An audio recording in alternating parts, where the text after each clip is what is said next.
This time on Combat Dealers. I'm excited. I can't tell you, it's like Christmas for me. After 4 years of painstaking restoration. Whoa! Down. Oh, no, hang on. A race to get my multi-million-pound German Panther tank ready to ship to Australia. You think all the work, it's just that, was stopping it from running. Yeah. I meet my match when it comes to haggling. Is this in case we don't buy things? Discover a rather fruity German tank manual. It is a bit saucy. Look at that naked lady there. And finally start one of the war's meanest machines. Wind her up.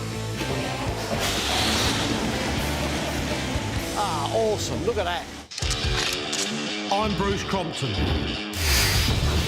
What's happening to Minefield? I buy, fix up and sell old military kit. Hit me with a price. €1 million. Yeah? Get yourself a deal. Goose is my right-hand man. Give me some willy, son. He keeps an eye on the cash. We've got to make a profit on it. Ex-Para Freddy is my weapons expert. Cheers. Twins Nick and Phil run the workshop. There ain't a military machine out there they can't fix.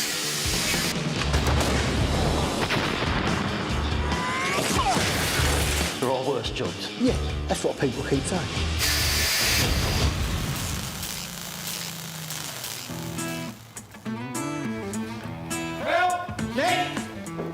Crikey, you're early. What are you doing here this time of day? 8 o'clock? Overnight, I've had an email from Rob Loden, the guy in Australia who's bought the Panther tank. He now wants it shipped at the end of the month, nearly 3 months earlier than we agreed. No, That's mad. Grab hold of that, you ain't gonna believe it. 4 years ago, I took delivery of one of the rarest and most expensive World War II tanks in existence.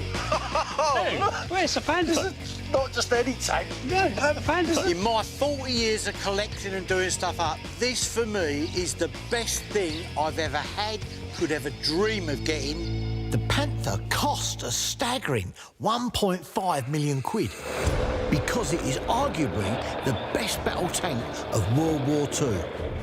45 tons of precision engineering, 100mm thick armour, advanced manoeuvrability, and a super accurate 75mm gun. Just a shame it was German.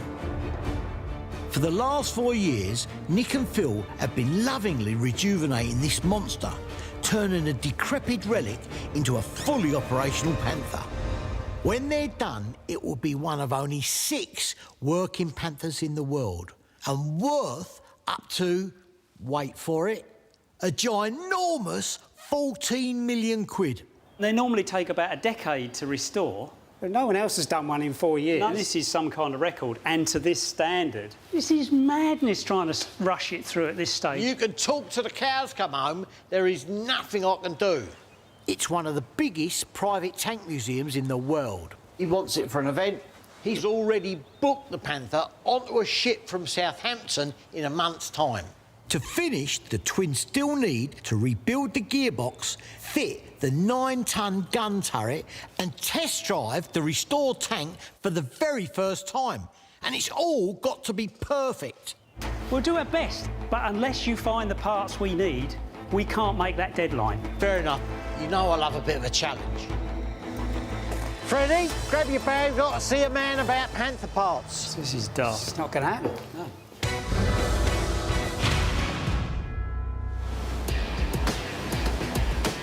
Armed with the twins' wish list, Freddie and Self have bonded over to northeast France. We need to find a Panther gun sight and a compass and any other authentic add-ons for the final touches. I love coming down here, I really do. There's so much history in. And the food, and the wine. No question about it. The wine, lovely. Great engineers, the Germans, but under the Nazis, lousy at mass production. They built over 6,000 Panthers, which sounds a lot, except the Americans built over 50,000 Shermans. Also, small point, the Germans lost the war, so many of their tanks were destroyed. which means parts are hard to find. But there's a bloke in Alsace that says he's got Panther parts. A tip from me right-hand man in France, Michel Lorraine. He's down in an area where there were a lot of Panthers fighting against the Americans. So hopefully that's what we're going to find here. And historically, I've never come down here and not come away with stuff. Here he is, there's Michel. Hey, Bruce, how are you? Yep. Nice to see you again. Fine. Yes, you're looking very well, my friend. Bonjour, Michel. Freddy. How are you? I introduce my very best friend, Patrick Jean-Roy. My very best friend, Patrick Jean-Roy. Nice to meet you. This is Freddie. Bonjour. Alsace is a long disputed area on the French-German border. So there's rich pickings here. Can we follow you? Have a look on all this. Much material here, yeah? Yeah, a lot of material. Tank parts, Panther parts, everything. Yeah? Maybe. Patrick is a big tank fan, and at first glance, this place looks promising. You look the part, you must say. Is this in case we don't buy things? Decommissioned, I hope, but you never know with the French. Can we have a look in here, Michel? Yes, please do. Take a look. He's seen better days. Come on now. Look at that. Nesting of some sort. Get water on. Ah, very, very nice. Let me tell you what it is. It's a compass for a tank. Wow. Specifically, Panther. I've been looking for one of these for 4 years. I'm excited. I can't tell you, it's like Christmas for me. It's in beautiful condition. Beautiful condition. A normal compass is useless in a tank, as the steel body sends the magnetic dial haywire. Instead, Panther's had an electronic gyroscopic compass. It's a complex precision instrument, and I really want it for the Panther. This is a rare item. Absolutely. Very, very rare That item. condition you never find. No, it all works, look. Beautiful. Although my French is perfect, I have some trouble with regional accents, so Michel's here to help. Michel, how much do you want for this? Combien est-ce que tu veux pour ça? 2000. He wants 2,000. 2,000. Yeah. It's lovely. I do like it, but that's too much money. 1,000 euros. Il voudrait donner 1,000 euros. And now, you have to go up now. 1,500 euros. Il veut donner 1,500 euros. Il a acheté beaucoup, oui. He will accept. 1,500. Yeah. Sir, you're a gentleman and a scholar. Very happy with that. We've had a touch. We've struck gold with that. This ultra-rare compass will make our Panther stand out as a world-class restoration. Freddie, you got anything to save me coming down here? No, nothing yet. I'm in Greece, yeah. Greece? What? You gotta believe this. What? What's that? This is a Panther jack. That's awesome, mate. Freddie's hit the jackpot. A Panther jack. That would be mounted basically at the back by the exhaust. Easy to get to, obviously, to take it off. In action, hopefully they could, like, jack it up, change the track, the wheel, whatever they had to do. It was mounted for easy access. Early Panthers broke down a lot, and this is why. On the Eastern Front in 1941, the Germans faced Russia's brilliant battle tank, the awesome T-34. So Hitler forced his factories to rush the Panther into production before it was ready. It was unleashed at the Battle of Kursk, and in just 5 days, it took out 267 Russian tanks. But mechanical problems and accurate shooting by the Russians meant that only 10 Panthers out of the 184 were left working at the end of the battle. The Panther was put into production so quickly, nothing was right to start with. The fuel system on the initial models was so bad, they had to be redesigned. And that's the same with this jack. Yeah. And this is the upgraded version. Would he sell me the jack? Est-ce que tu vendrais juste le cric? Alors, je lui en fais cadeau. Moi, je ne vends pas. He's not selling anything, he's giving you as a gift. Sorry? It's a gift for you, he said. No. Yes. I told you he's mad. He got mad cow disease. He's giving me this as a gift. Yes.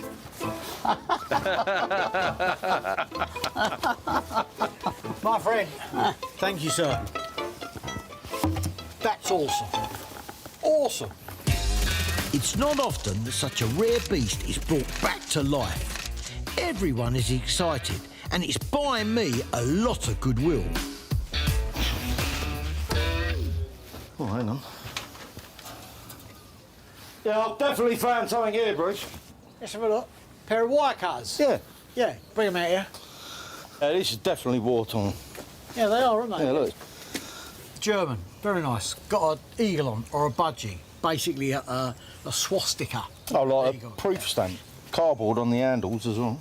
Even 45-ton tanks can come a cropper if barbed wire got pulled into its tracks. So tank crews needed wire cutters. They're old. And to protect them from electric fences, they've got cardboard handles. A lovely, authentic detail for the Panther. It's possible to buy these for Est-ce sale? que tu le vendrais? Oui. Yes, Yeah. it is. Costa? Combien tu le vendrais? 50 euros. 50 euros. 50 euros? Yes. 50 euros. Take it on, mate. It's been a joy dealing with this lightly armed Frenchman. And it seems the fun is just beginning. Follow me. Follow you. We have a lot of wine for you. Patrick has invited some fellow Alsace collectors around for a slap-up feed. Never mind the historic rivalry with the French, the Second World War forged a deep bond between our two nations that is still strong today. I love the French, not just for their champagne and foie gras, but it does help. And with every glass of fizz, my grasp of the local dialect is getting better and better. Cheers, cheers, gentlemen. Vive la France! No, oh, hang on. We're jamming in, aren't we? That's worth £5 grand. No, that's too cheap, Bruce. Here we are, special delivery. It's arrived, this gear. Gonna last. About time. After 4 years, it's crunch time in our restoration of a World War II German Panther tank. We urgently need to put the enormous 7-speed gearbox back together because the tank ships to Australia in under a month. It's like Christmas. It is. Like Christmas. There we go. Oh, look at that. It's lovely. The Panther's gearbox was taken out by an anti-tank weapon. A shell hit the drive sprocket, went through the left side of the tank and made a right mess of the gearbox. That's a beautiful shot. Whoever's hit that, that's a hell of an explosion. It's taken us 2 years to repair and restore the 30 separate gears within the gearbox. This is the final piece. God, the work in that. Good grief. That's really nice, isn't it? Certainly better than the old one. Right, now, this gear Yep. has got to go in there. Yeah. Which it doesn't. at the Which it moment. doesn't. So it fits tight with no risk of it slipping when turning. The small gear is made 0.15 of a millimetre too big. We have to heat this one up We'll heat this one, freeze that one. and freeze that one. Yep. In theory, they should just drop straight in and then you'll never get it back out again. No. Although you can't see it, individual atoms in solid steel are constantly vibrating. Heat the steel up and they move faster, causing the steel to expand. The reverse happens when you freeze it. The molecules slow down and the steel contracts. Bruce's wife Sue is not always totally happy when we use her kitchen. But it's worth trying. Hello, Sue. Hi, Nick, yeah. I've got a gear I'd like to put in your freezer to Oh. freeze it. OK, of course it It's is. out of the gearbox. Yeah. Yes, should I've be never well had cold one of by those in my freezer before, I have to say, but there we go. While Nick freezes the smaller gear, I'm heating the larger one to 230 degrees in the workshop oven.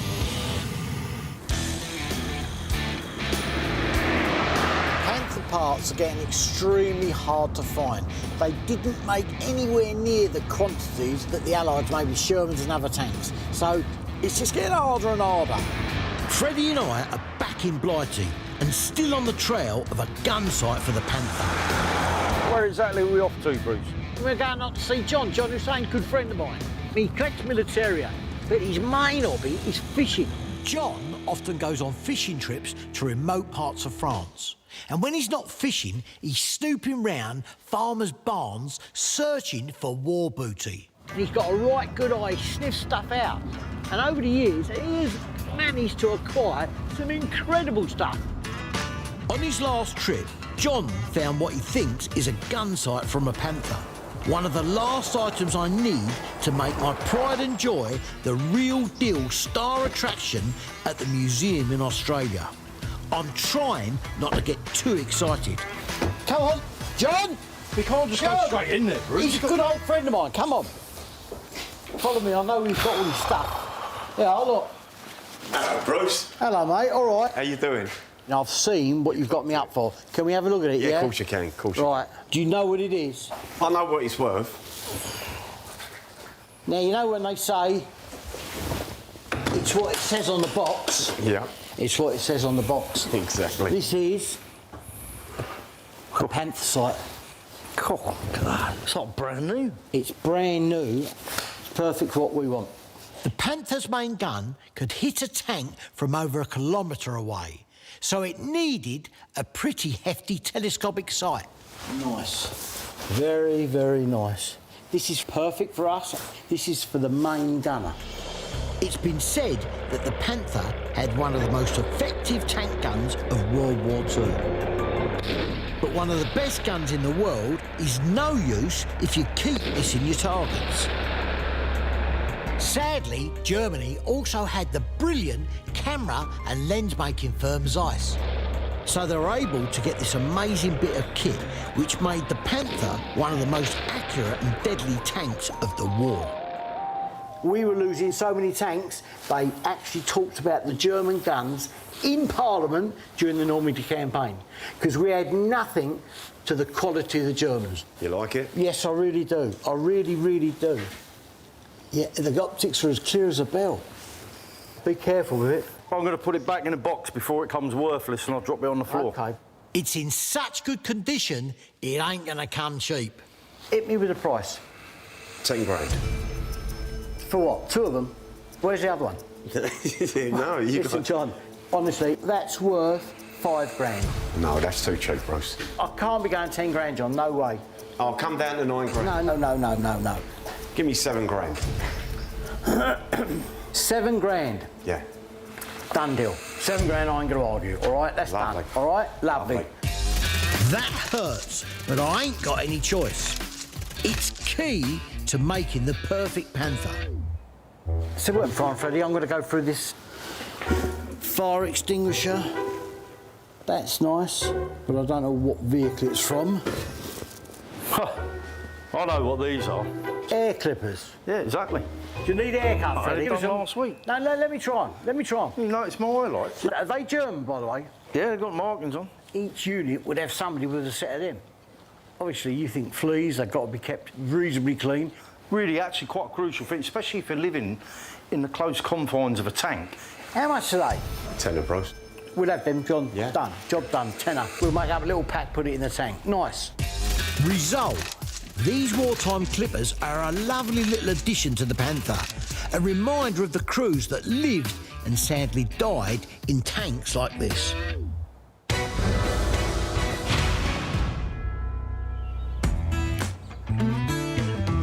Yeah, it should be heated up all right by now. Yeah, I'll go up the house and get the one out of the freezer. yeah. As soon as I come through that door, grab it out of the oven, Dump. and we go for it. We have to move fast. Right, get the other one out. Right. If the cold gear begins to warm up or the hot one cools down before we join them together, we'll be in trouble. Right, away you go. They'll get stuck and we'll have a hell of a job getting them apart again. Get in there. There we go.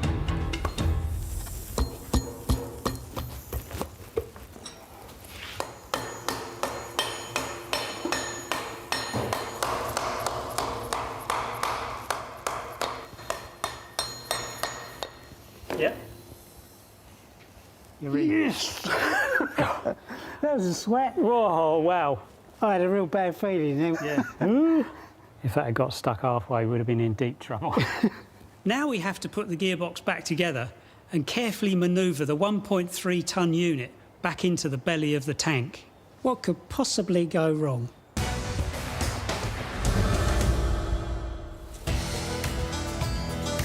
What else you got? Bruce, have a look in that cardboard box up there on top of the milk churn.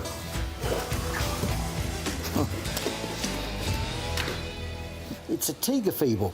I mean, these are rare. This is for a tank driver, tank operators. There's instructions in here, told you about maintenance in here. Incredible. Collectors love these German tank manuals. To entice the conscripted tank crews to read the manuals and make it simple, the Nazis bunged in lots of naughty cartoons. It is a bit saucy. Look at that naked lady there, right? Her name was Elvira. And I suppose it was done in such a way because that sort of thing would hit home. This is obviously to do with targeting. So the guy there is aiming up, right, to do a painting of a naked woman, right? But then they're using it to show you how to aim a tank and kill somebody. I mean, this is right graphic. Look, there's a German bird having a bit of rumpy-pumpy against a tree. It's not on pornographic, this. No wonder you remembered it. This raunchy manual isn't for a Panther, it's for a Tiger tank. But I'd love it in my own private collection. How much do you want for that, John? About £2 grand. This would be, for me personally, I'd happily give you £1,000 for it. Go on. Yeah? Go on. Thank you very much. Don't tell the missus, I'll have to hide that with my old Beano annuals. What a haul! And at this rate, if the twins aren't skiving, the Panther might be ready to ship to Oz after all. Listen, I'll only phone you out, mate. No need to be as snotty as that. I really hope when this thing goes in, I'll tell you, we're going to be in trouble if it doesn't. Whoa, no, hang on. It's taking a jolt. The 14 million quid Panther tank is due to be shipped to Australia in 2 weeks' time. Today, we're putting the finishing touches on its rebuilt gearbox. Here we go. Hopefully, we've assembled all 30 gears in the right position, otherwise the gearbox won't turn. So, just miss each other. Just miss each other, yeah. And there's a lot of weight spinning around in there. Thank God it works. But now, somehow, we need to squeeze the 1.5 metre long monster through the hatch on top of the tank that's less than a metre wide. The gearbox weighs 1,300 kilos, as much as a car, so we've called in some help. It only needs just to touch anything and it'll destroy it. To work out how it's done, we're working from a wartime photo of German engineers fitting a Panther gearbox. They're hoisting the gearbox in a metal frame, so we're going to do the same. That is a good angle, isn't it? I hope so. Right, down we go then. OK. No, oh, hang on. We're jamming in, aren't we? It doesn't make any sense. The gearbox seems too big. I think we're going to have to take these plates off the sides. How are you doing at the back there? Have you got plenty of room at the back? No, we're resting on it here. Yeah. This frame is in the way. We've got to lose the frame. It's stopping the gearbox dropping into place. Come on, there you go. Carry on then.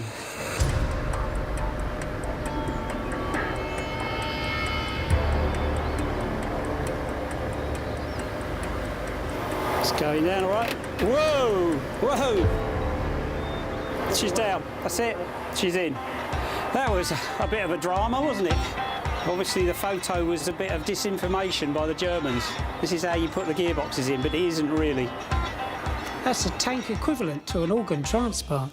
There's not too many people who can say they fitted a Panther gearbox.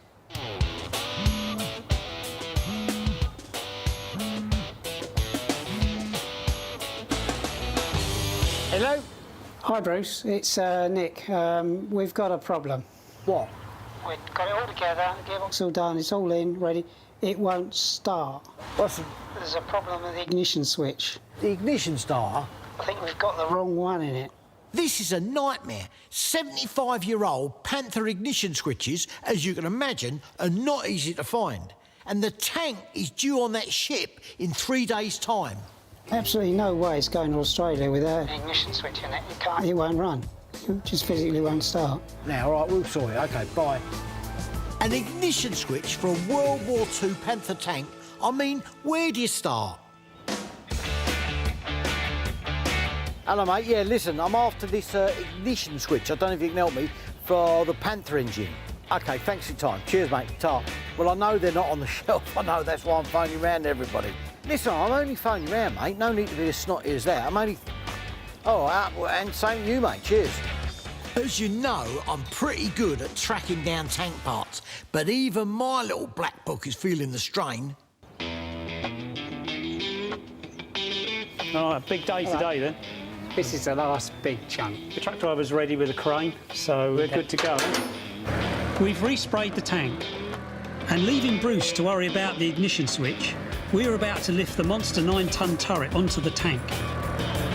It may not look it, but the turret alone is worth more than a new Ferrari, so we're quite keen not to damage it. I really hope when this thing goes in, I'll tell you, we're going to be in trouble if it doesn't. We've never tried to attach the gun turret, so we don't know if it actually fits. We've got about a 6-inch gap back here. Come back a bit. Back to you a bit. You go your way a bit. I think it's about time you got in it now, Nick. That's easier said than done. God. Nick needs to direct the crane driver to align 40 bolt holes that secure the turret to the tank. Right, down just a touch. Down? Yeah. Okay. Whoa, no, hang on. Cut your finger under this and it's goodbye finger. Up a bit more. Yeah, okay. Left a bit. That's it. Right, okay, down. More. That'll do it. Right. That's it, we're there. Awesome. Can you give him a try, see if you get these bolts in? We've got 40 of those to get in. If that isn't lining up, we're in deep trouble. That one's a bit... No, they won't go in. No. No, I'm joking. Straight in. Yeah? Oh, that's the result. It fits, and the bolts line up. So now we need to see if the turret rotates.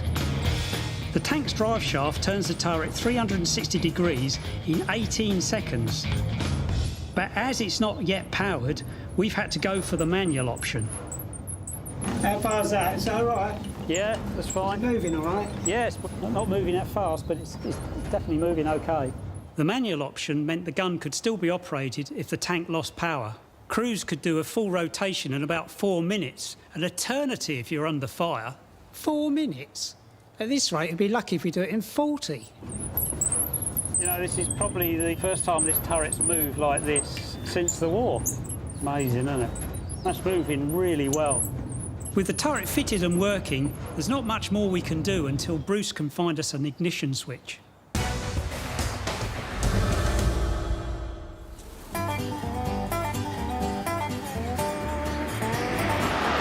I've never seen you so excited to go somewhere, Bruce. What are we coming up here for? Mate, the guy's name is John Pittman.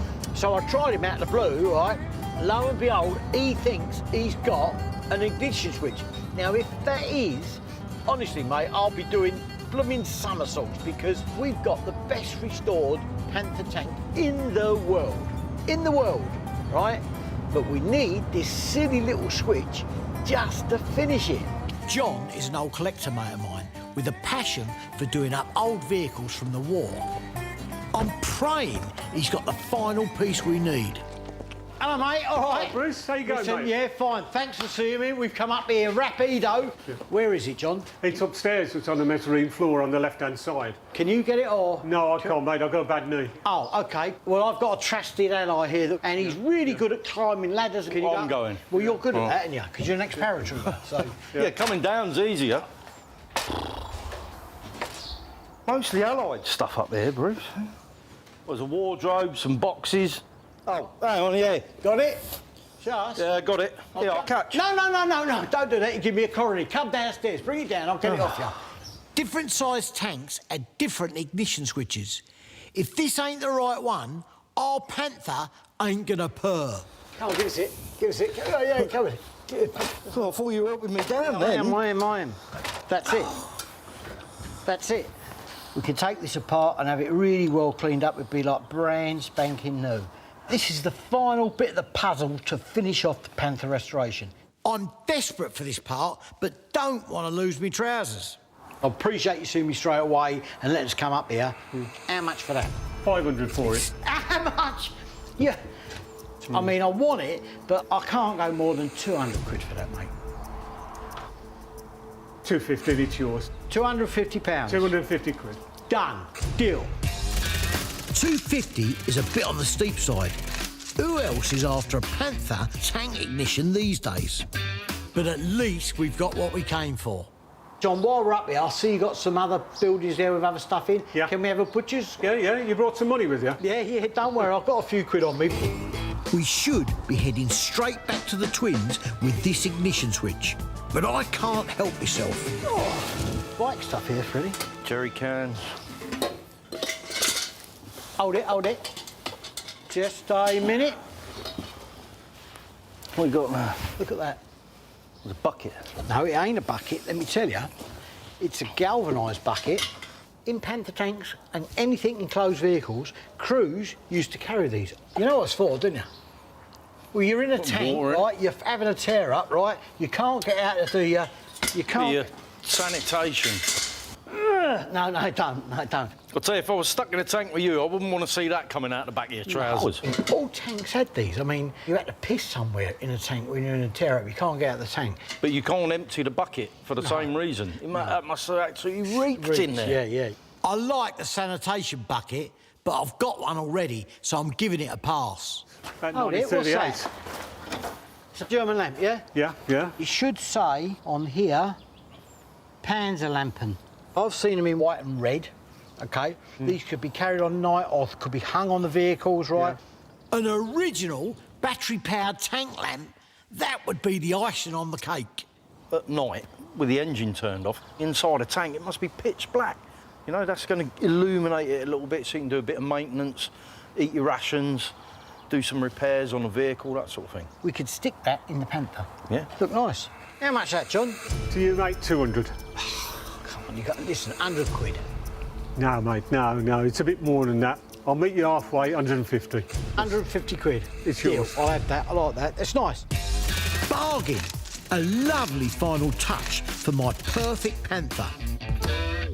John, thank you very much indeed. Listen, I'll go and get some money, have a square up if Freddie loads up, all right? OK, thanks very much, but mate. thanks today, I really enjoyed it. All right? Yeah, I've enjoyed But now we really need to get the ignition switch back to the twins.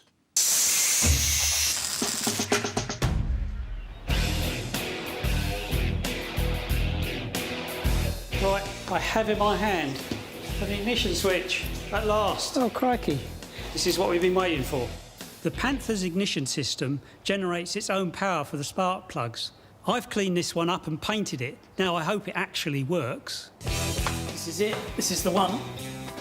There you go. You see, all the work, 4 years' work, Yeah, it's just that was stopping it from running. yeah. Hopefully once that's in there, we're good to go. We ain't got an engine. No engine. When the Panther arrived at the farm, its original V12 engine had been stripped out. Fantastic. Oh, that's just marvellous. Over the course of the last 4 years, Bruce managed to buy another for 80 grand and had it restored in the Czech Republic, where many German war machines were made. I wouldn't think it's the same engine. It's back now and in the Panther, but until we fit the ignition, we still don't know if the tank will run. Oh, this is an absolute nightmare. So, but I can't really help you because there's not enough room for both of us in there, is there? Crikey, this isn't going to be easy, you know. No? No. The switch has to go in the control panel by the driver's seat. Problem is, we should have installed it when the control panel was still outside the tank. I really wish we'd had this part earlier. It's really something we shouldn't really be doing at this stage, really, is it? No, got the grips there. Grips, yeah. try that. God, that is tight, isn't it? Crikey, a contortionist to get to this. I'm getting too old for this. Yeah. Done. Good. That's it then. That's it. 4 years' work. Yeah. And this is the big moment. Let's give it a go, shall we? If it doesn't go, we're really in trouble, aren't we? We're in big trouble if it don't run. Yeah, I know. It's got to work. How much longer? Ready? Wind her up.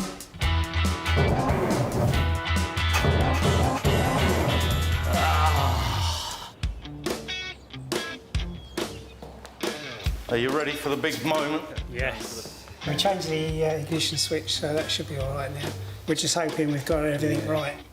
At last, after 4 years, hours of graft, and who knows how many thousand parts, we've finished restoring the Panther. You've got to be a little bit nervous, surely. Absolutely bricking it. It's a lot at stake, a lot at stake. Now, the moment of truth. Will it start? Bruce is standing out there waiting to see it. No pressure. This is the biggest deal I've ever done, and I can't bring myself to go into the workshop. OK, Good luck. let's do it. It's now or never for this tank. The ship for Australia leaves soon, and the Panther's got to be on it. Come on! No pressure. No. How much longer? I've never seen Bruce this stressed before.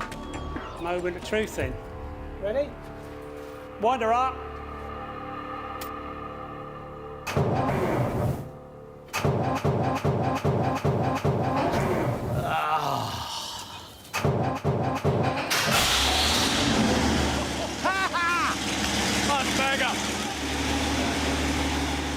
She's alive.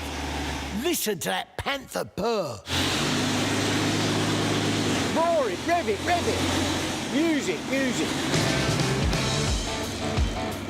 This is 4 years of extraordinary hard work and a growling, thundering monument to the brilliance of Nick and Phil, who, in my opinion, are the two finest restoration engineers in the world, and humble with it, just like me. Steering, round here. Seeing the tank roll out the workshop brings a lump to my throat and a tear to my eye. A mixture of relief at seeing it work, joy at witnessing a piece of living history, and sadness of seeing it about to head off down under. On the grass, no! Australia's strict quarantine laws mean the Panther must arrive spotless. Even a speck of mud and customs could send it back. Fantastic, well done. Well, that was something, wasn't it? Our tank is now officially one of only 6 working Panthers in the world, and the only one in the southern hemisphere, which means it's worth up to a truly staggering 14 million quid. Listen, lads, all here, that was fantastic. I can't believe after 4 years of really hard graft, it's come out as good as that. Give yourself a pat on the back, but only a quick pat, because we've got to get it on that ship to Australia ASAP. So you better get cracking. The tank needs to be in Southampton in 6 hours' time, or we'll miss the cut-off for loading. Luckily, we're not driving all the way in the tank, but even on a reinforced trailer, the journey is 5.5 hours. So any delays and the ship could sail without us. I'm trying to centre the cleats on the tracks. They literally on the edge of there. Trouble is, it's such a massive beast. They don't make a low loader wide enough. Is there a problem? Just going to nudge the front over this way a little bit. The tracks will have to hang off the sides. If they're not perfectly aligned, 4 years of hard graft could come crashing to the ground.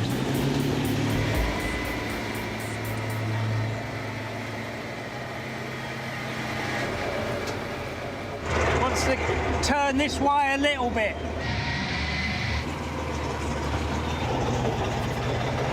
What a nightmare. Need a bigger trailer. Talk about a squeeze, and not just the tank. We're running out of time. See you in Australia. I deserve a free holiday down there after this. Finally, we're on the road for the 200-mile drive to Southampton. Nick and I are going as well because we're the only ones who can drive it off the trailer. But the delay loading has already set us back 30 minutes. My biggest worry is all these trees. Yeah. Oh, crikey. I just missed that. So now we will need a clear run to have any chance of making the port on time. Should have gone down there. It went off down there. Did it? Yeah. No, sorry, I can see it just about in the distance. Yeah, I didn't think I'd Sure, I lost saw him. it go down there. No, it must have been another lorry with a Panther on it. I think the pressure has finally got to Nick. Looks like we got here just in time, doesn't it? Yeah. The 70,000-tonne MV Fidelio is almost fully loaded with a cargo of cars, trucks, tractors, destined for Australia. OK then. But before the Panther can embark on its 14,000-mile voyage, there's another problem. A little bit that way. The tank's tracks are so vicious they could damage the ship's deck and the tarmac on the dock. Yeah, that's good. Hold it. So they're loading it on its own trailer. It's got a bit close to the edge, isn't it? And they don't drop it in the water. No. The Panther is so heavy it's being stowed low down in the centre of the ship to help keep Fidelio stable. It's just so hard to let go after 4 years' work. You eat, sleep, breathe these things for so long that they're just part of your life, aren't they? And then it's just gone. But it should be all right. I had a little chat with it before we left. Did you? Yeah. Oh, right. They gave him some instructions, yeah? Yeah.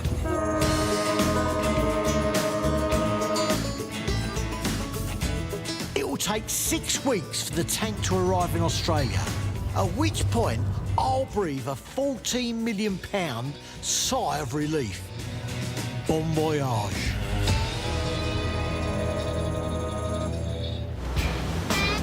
What a time we've had. I love coming down here, I really do. There is so much history in Picking Panther parts in France. Vive la France! Bagging bargains in Blighty. Look at that naked lady there, right? It is a bit saucy. And finally enjoying a video of the tank's moment of glory as it becomes the first Panther to ever make it down under. It has actually arrived. Rob has phoned me. He's over the moon with it. Look at that. Awesome. The Germans are here. See, they did get to invade Australia. Well done, lads. Cheers. I really, Excellent. really appreciate your hard work. Awesome.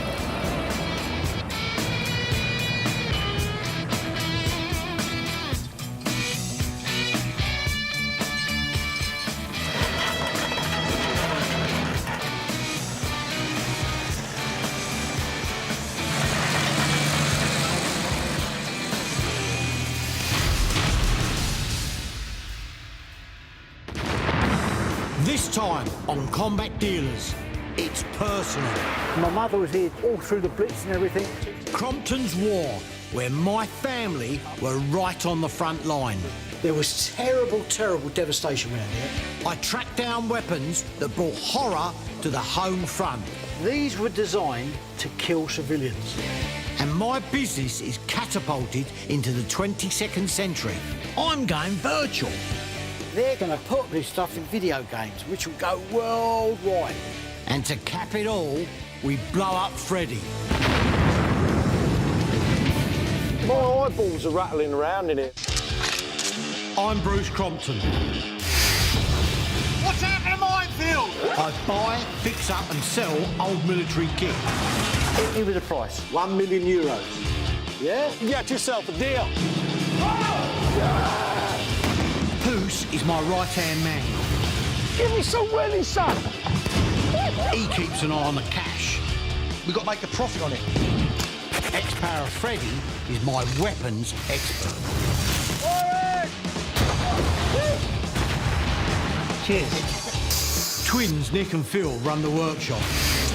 There ain't a military machine out there they can't fix.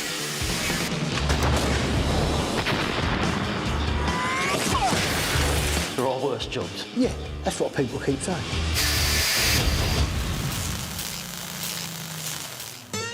How do we get ropes into this? I don't know.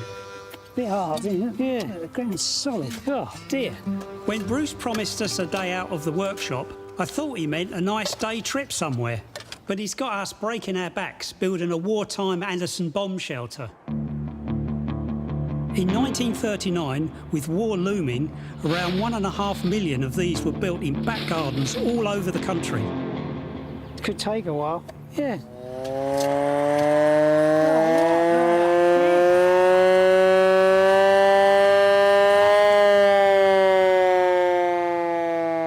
It's a blitz siren. Sounds right, doesn't it? Yeah. Look, I thought if you heard that for real, it would inspire you to work a bit faster.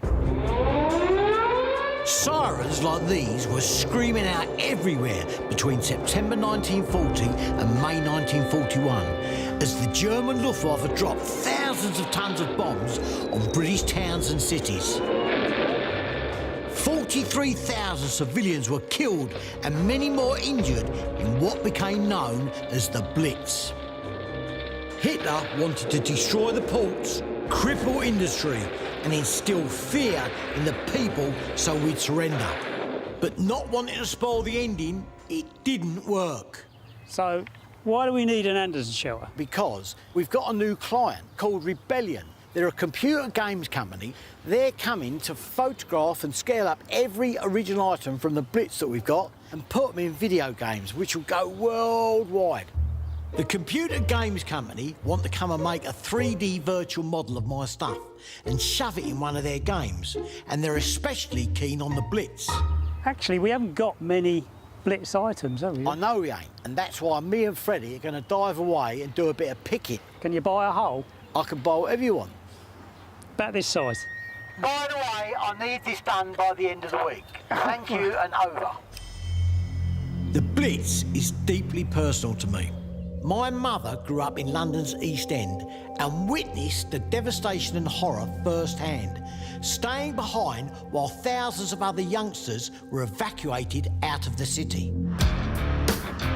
The computer games people are coming in 7 days' time, so Freddie and I need to get our skates on and stock up on some items related to the Blitz. So why have we come all the way to Birmingham? Because Birmingham was absolutely plastered by the Germans. You know, Cardiff, Plymouth, Portsmouth, they bombed everywhere. People just associate the Blitz with London. Not true. Absolutely not true. Birmingham was one of the world's first great industrial cities. During the war, the factories here churned out, among other things, Spitfires for the Battle of Britain. The Luftwaffe launched 77 bombing raids, leaving Birmingham the third worst hit British city after London and Liverpool.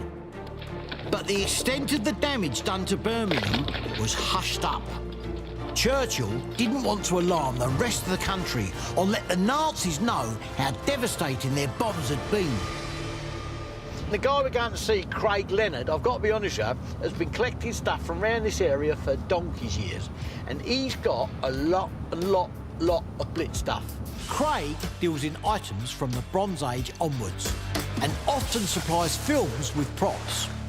It's a bit chilly out here now, so let's get out of the cold. Craig! Nice to see you, my friend. Long time no see. This is your emporium then, yeah? It is indeed, mate. Blooming hell, it goes back a long way, doesn't it? All the way back down there into another room and further. Oh, this is awesome. So there's suitcases with stuff in that I haven't even opened. I'm glad that you collect this sort of stuff because some of this stuff just doesn't survive. If it is for Blitz stuff, have you not seen the shelter sign? Oh, blooming hell, look at that. Is that an original? Yeah, public It's an original shelter. one. It came out of a church, I believe, in Liverpool. Oh, that's nice because not everybody was lucky enough to have an Anderson shelter, so there were public shelters everywhere. People don't take account of what it must have been like in these shelters. In the Blitz, down in the underground, you know, people sleep on the platforms, on the track and all that. There were thousands of people down there, and sometimes it was very unpleasant. There were couples down there making love in front of everybody else. I mean, the stories are unbelievable. Yeah, I can People had to imagine. go to the toilet, they had to have pots to defecate in. It weren't nice. Shelters were also used to protect the nation's treasures. Priceless artworks from the National Gallery were sent to a mine in Snowdonia, where they were housed in specially built air-conditioned chambers. The famous Elgin marbles went from the British Museum down into Aldwych tube station, which is just as well, because during the Blitz, the museum was bombed 6 times. Well, I paid 200 for it from a military fair. So you paid 200 for it? I did. All right, well, look, to get the action going, all right, we'll give you 220 for it then, yeah? Yeah, 220, done deal. 220 deal. Great. In these computer games, the little details make all the difference. And the fellas from Rebellion will scan anything bigger than a shoebox. And the best thing is, they pay to come and scan it, then leave it with me to sell afterwards. Win-win. It's not really on our list, Bruce, but what do you reckon? Oh, well done, Freddie. Well, I It's just not- bought that. Do you know if you damage it, you buy it? 850 off his wages, No, mate. that is now. Have you broken it? No. Oh, hang on, one out. Look at this. Oh, the bomb. Yes, nice. 50 kilo. German general purpose bomb, exactly the sort of thing that would have been dropped during the Blitz. This is awesome because, I've got to tell you, it's the original colour on it. See, it's green as well, right? It needs a bit of a clean-up, a careful clean-up, but all this paint is original. Bombs like this were dropped all over the industrial Midlands. Coventry took a hammering. 43,000 homes were damaged or destroyed, and the city's medieval cathedral was almost obliterated. Poorer working-class areas suffered the most, as Luftwaffe bombs fell on crowded, terraced streets surrounding the city's factories. But next morning, some shops brushed away the rubble and opened for business as usual. In the immortal words of Churchill, keep buggering on. I mean, have you got a figure on that? It's got to be £1,500. Oh, 1,500. I mean, it is a bomb of a price, that. I mean, I'd love to have a deal with you on that. It is a little bit OTT. Listen, you know, you've got to come down a bit. I'll give you 900 quid. Come on, £900. Right, No, tell you no, what we no. do. I'll give you £1,000 pound notes in your hand now. A grand. in your hand now. All right, OK. Right, that's the price. £1,000 in your hand, deal done now. OK, yeah, Lovely. no problem. A 50-kilo Luftwaffe bomb. I might check it safe before I pop it into the boot for the ride home. Hey, what you got? Nothing. Come on, what is it? What is it? Just a comic You're worrying me, you're worrying me. What is it? Just a comic. It's porn. Show It's me. not. It's That's just Jane. just got a comic strip in. 19. Oh, but listen, these things had raunchy photographs in. It's actually, people don't quite realise how that was used as morale boosting propaganda for our troops and that. Sexy ladies and all that, you know. Titillation, though, wasn't it, for its time? If you'd have been stuck on a ship or somewhere and you had this, you'd be the man to see. Don't worry, I bet this got passed round. With death seeming like it was just around the corner, many people lost their sexual inhibitions. Between 1939 and 1942, venereal disease rates rose by 70%. Some call this period the first sexual revolution. It was just a lot quieter than in the 1960s. How much that? It's rare, so 40 quid. Listen, to keep Freddie happy, because he's obviously fallen in love with it, £40. I'll give you 40 quid for it. 40 quid then, deal. The downside is, with Freddie's nose stuck in his new book, I'll have to drive us home.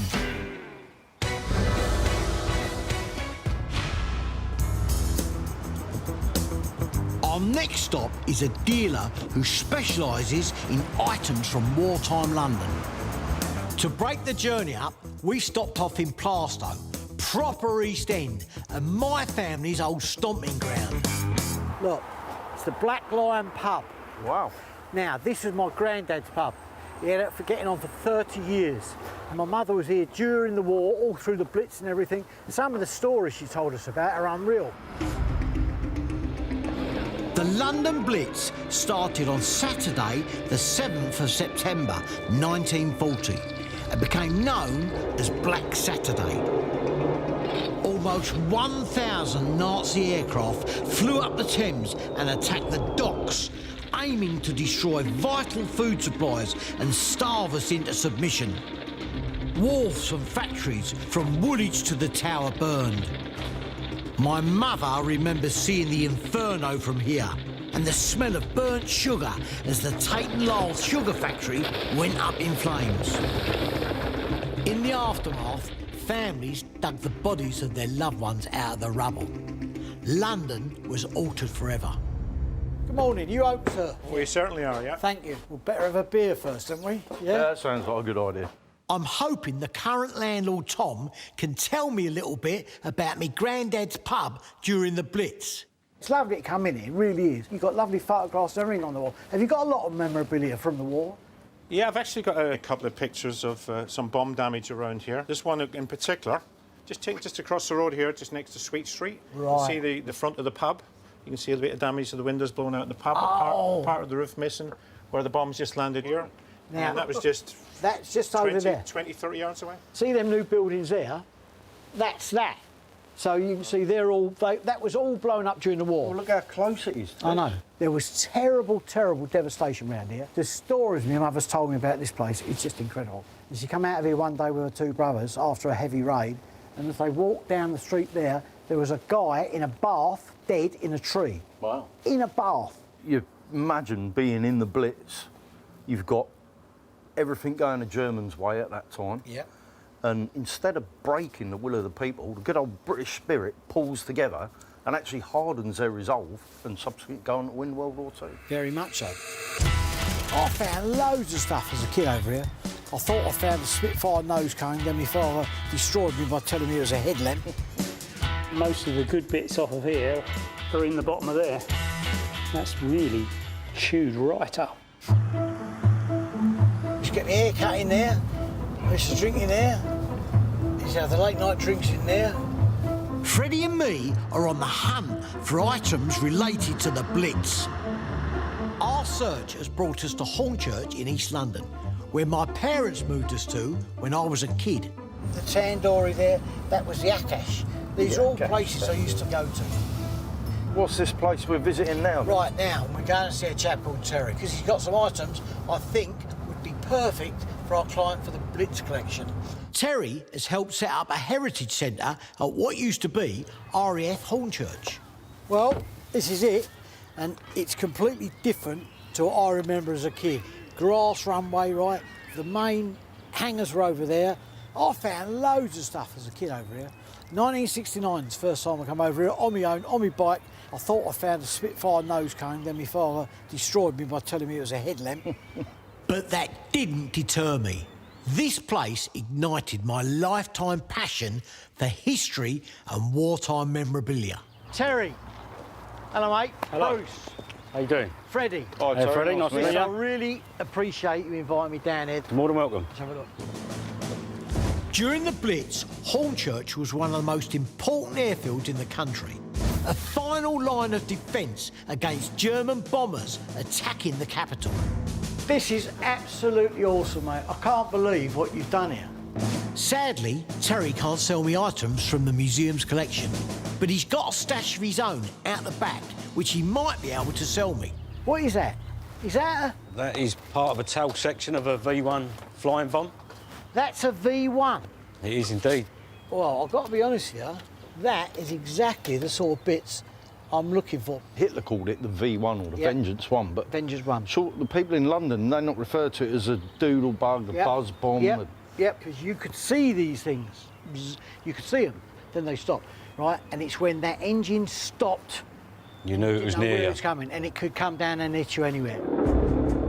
Once the engine buzz cut out, it took around 12 seconds for the V1 to hit the ground and explode. During that time, everyone in earshot had the same thought, as this one got my name on it. They were flown over in their thousands to kill civilians. Right, Terry, let's break the ice. How much that? Got to want at least 700 quid for that, Bruce. Listen, I want to help you, but I don't want 700 quid's worth of help. I won't muck about. I'll give you 500 quid for that now. All right, I'll do that. I'll do that, Bruce. Deal, done. V1, that's quite a find. Soon replaced, of course, by Werner von Braun's even more deadly V2. In here then, Terry, yeah? Yeah, in there, Bruce. Oh, hang on a minute. Stirrup pumps. They're nice. If Freddie, pull that out, see if it works. As you imagine, you've got the incendiary in your roof, bucket of water you can't chuck up there. That would give you enough pressure to actually get some water up on it. ARP, fire wardens, everybody had these to start with during the Blitz, and then, as the war progressed, they became general household items. Everybody had them. London was bombed for 57 consecutive nights. After one raid, there were almost 1,500 separate fires raging across the capital. The fire service was overwhelmed. Eyewitnesses described it as like a second Great Fire of London. To reduce the workload, small fires were dealt with by street fire parties made up of civilians armed with one of these pumps. Yeah, feel it. That's, I've got to tell you, that's an iconic piece of equipment from the Blitz. No question about that. How much that, Terry? 50 quid to you, Bruce? 50 quid. Done. No question about that. Deal. Items like this will add real authenticity to Rebellion's computer games and get a new generation interested in World War II history. Can I go in here, Terry? Yeah, go and have a look. Go on, I'll leave you two to go in here because it's a bit cramped in there. OK.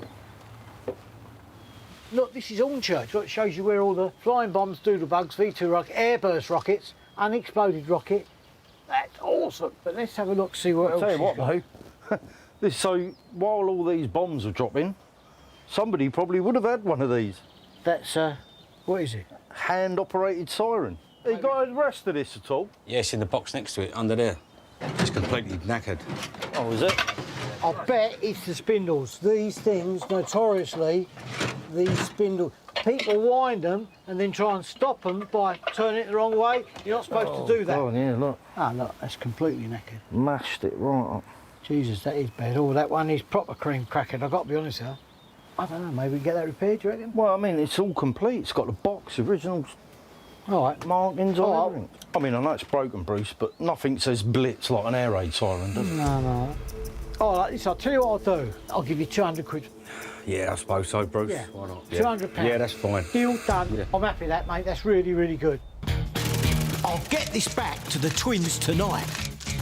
It's perfect for waking them up from their afternoon nap. Nick? Yeah?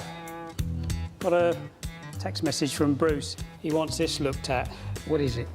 Apparently it's a siren, and it's obviously in a load Was of a bits. siren? It was, yeah. It looks like it's been Exploded. Exploded. It's a mess, isn't it? Bruce's message says he wants this working when his client arrives in 3 days' time, so that they can scan it. I think he might be asking a bit much. It's like most of the good bits off of here are in the bottom of there. That's really chewed right up. Look at that. Even though it looks barely used, the steel gear is completely stripped of its teeth and will have to be remade. Hand-crank sirens like this were used in rural areas, army barracks and airfields. As the fan blades spin, air is sucked into the siren. It's then forced out at high speed through vents in the side, which produces the distinctive wail. I've got a horrible feeling there's a shaft missing out of the middle of that, because there's nothing here that actually that pivots on. Oh, crikey. We can make a shaft. Yeah. The gear will have to go away to a gear cutter. Fortunately, I know someone who can make and deliver a new gear to us in 48 hours, leaving us to make a start on the spindle. Without knowing what it looks like, it's going to be difficult. Yeah. The first job is to machine a piece of steel rod to the right diameter and then drill a hole at each end. How's it going? Nearly there. Just got to tap the thread in the end of it. All right, well, that's looking good. The tap creates a screw thread inside the hole I've just drilled and will allow us to attach the spindle to the rest of the siren. Do it this way. Oh, you're going to get it absolutely straight. Yeah. That works. Yep, it's good. Awesome. We can't do much more until the new gear arrives. Bruce wants us out building the Anderson shelter, but that ground is a bit hard for digging. There must have been a lot of crime happening during the Blitz. Oh, mate, there was plenty of crime. during the Second World War. People did very well out of it. I've got an idea. Yeah? Yeah, revenge. We'll go up and see Bruce. Like a bit of revenge. Yeah. So that gear's arrived. Right. That was quick. Yeah, it was good. He's done us proud there. All right, I imagine that's the old one. The old one. Oh, yes, very nice. Look at that. Oh, looks like the real thing. They're nice. Yeah, nice. No, he's doing a good job of those. Look at that. We've now got all the bits we need to put Bruce's Blitz air raid siren back together again. We're only going to get one shot at this, so we're going to have to make sure it's absolutely dead right first time. Now we need to drill a hole through both the gear and the spindle and insert a lock pin to hold them together. The way to get this absolutely in the middle, Yeah. is put something sharp up in there. A ruler there. Drop that down on there. As you wind this in and out, it rocks from one side to the other. When the ruler is level, the drill bit is in a perfect position to go through the very middle of the gear. Old school engineer's trick, this. No, back a bit more. This way more. I think that's it there. Just there. Yeah. Right then, moment of truth, I suppose. Right. Give it a go. Yeah. If these two pieces aren't properly secured together, the siren could fail when it spins at high speed. There you go. And through.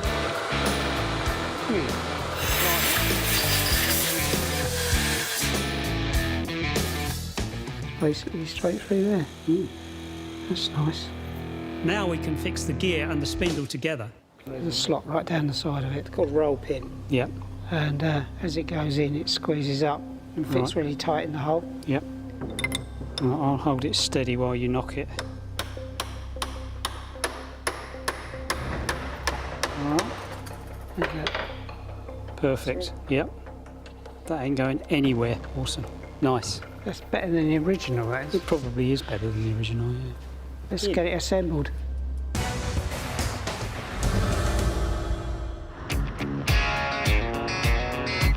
Listen, Gary's been about for years. He's an author, he writes all kinds of books, but he's into everything, and you can have a proper deal with him. Gary Stern lives in Dorset, and he's just bought an entire collection of Blitz items from a dealer up north who's retiring, and he's given me first dibs. Right, let's go and find Gary. If I remember rightly, he's up round here. Gary! Hello, Bruce. Oh, hello, mate. Listen, I'm really sorry Freddie. we're late. I'm really sorry. No problem at all. OK, I know you're still short for time. OK, but do you want to have a quick look? Yes, I'm dead keen to see what you got, mate. Here you go. It's all in here waiting for you. Oh, look, little pack, Russian pack. No, focus. I've got to focus on Blitz stuff. Can I have a look at your Blitz bits? Absolutely, got that loads sounds here. good. Blitz bits. Bits, Blitz. Parachute. No, Bruce, it's a parachute material, but it's been made into a wedding dress during the war. Well, look at that. Well, that's incredible. I find that sort of thing very, very interesting. Is that a British parachute? It's a British parachute, yeah. British parachute Look material. at that. It's just your size, that. You just want it hanging up in your wardrobe. I do. I think it's fascinating. Listen, this is my softer side. I mean, listen, during the wartime, young couples still wanted to get married urgently. Somebody might come home on leave and the opportunity to go and tie the knot. And this is all that they could afford, possibly. But how wonderful. It wasn't just about cost. Recycled parachutes were one of the only sources of silk for dressmakers during the Blitz. Sometimes the shoe had saved the life of the groom. Turning it into a dress wasn't just resourceful, but also a way of honouring their husband's service to his country. The gaming company definitely wouldn't be interested in that. I just don't see it fits their brief. But I've got to be honest with you, I'm interested in that. I really, really am. I mean, I'd like to buy it for my wife. What would that cost me, Gary? Around 500. I'm not getting married. Well, I know, but I mean, times change, Bruce. I got married 40 years ago. I mean, you know, 500. It's a rare thing. It's a rarity value, really. Oh, really is. And I love my wife dearly, but I ain't spending 500 quid on her. We'll pass on that, I think, because I've got more important things to buy. And to be honest, the dress deserves to be in a museum, not stuck in the back of Sue's wardrobe. Freddie, anything else in there? Bruce, yeah, look. What is it? Well, I put it on, but it's got something hanging off of it, but...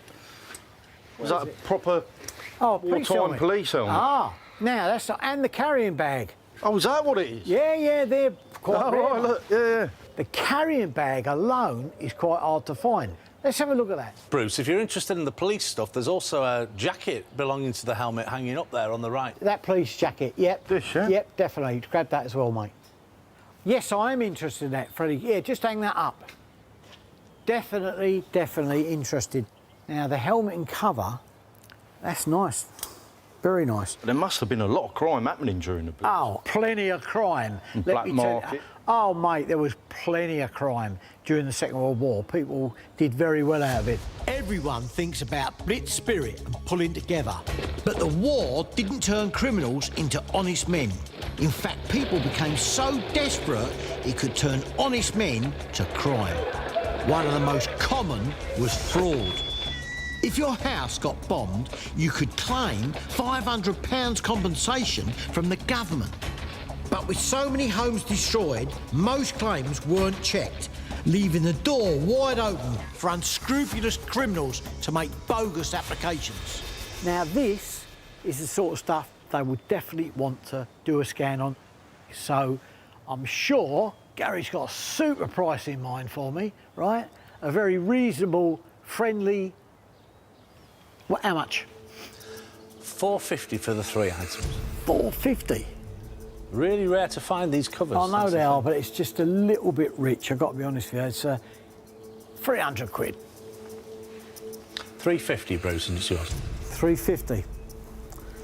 The cover's super rare, really difficult to find. I haven't seen one for a while, as I say, they're nice, but I suppose, yeah, special... £350, yeah? Yep.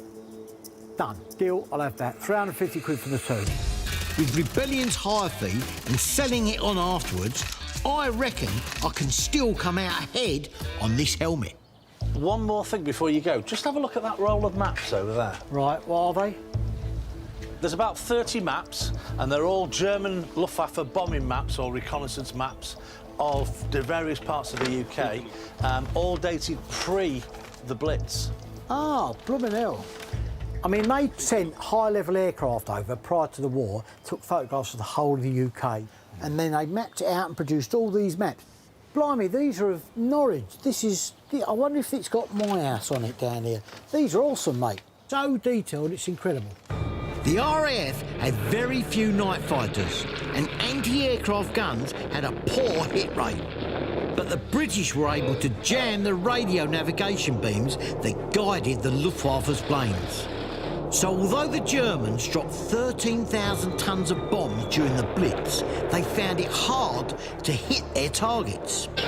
And to make it harder still, nearly 1.5 million civilian air raid wardens were recruited to make sure the cities were plunged into darkness when the planes arrived.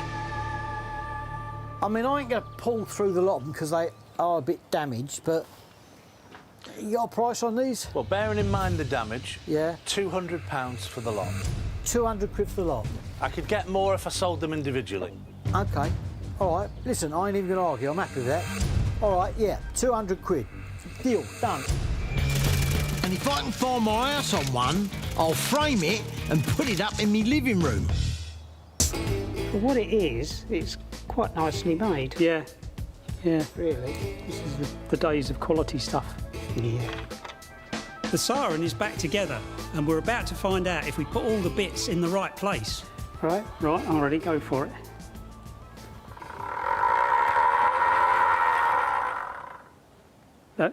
What? No, stopped. He could be screaming for this soon. Yeah, I know, he's going to be really upset. He'd be whining like this thing. Yeah, well, not at the moment he isn't. We could use him as a whine. Yeah, could put a handle on his back and turn the handle. Yeah. Start all over again. Simple little job. Yeah. It's always the simple ones that cause the most trouble.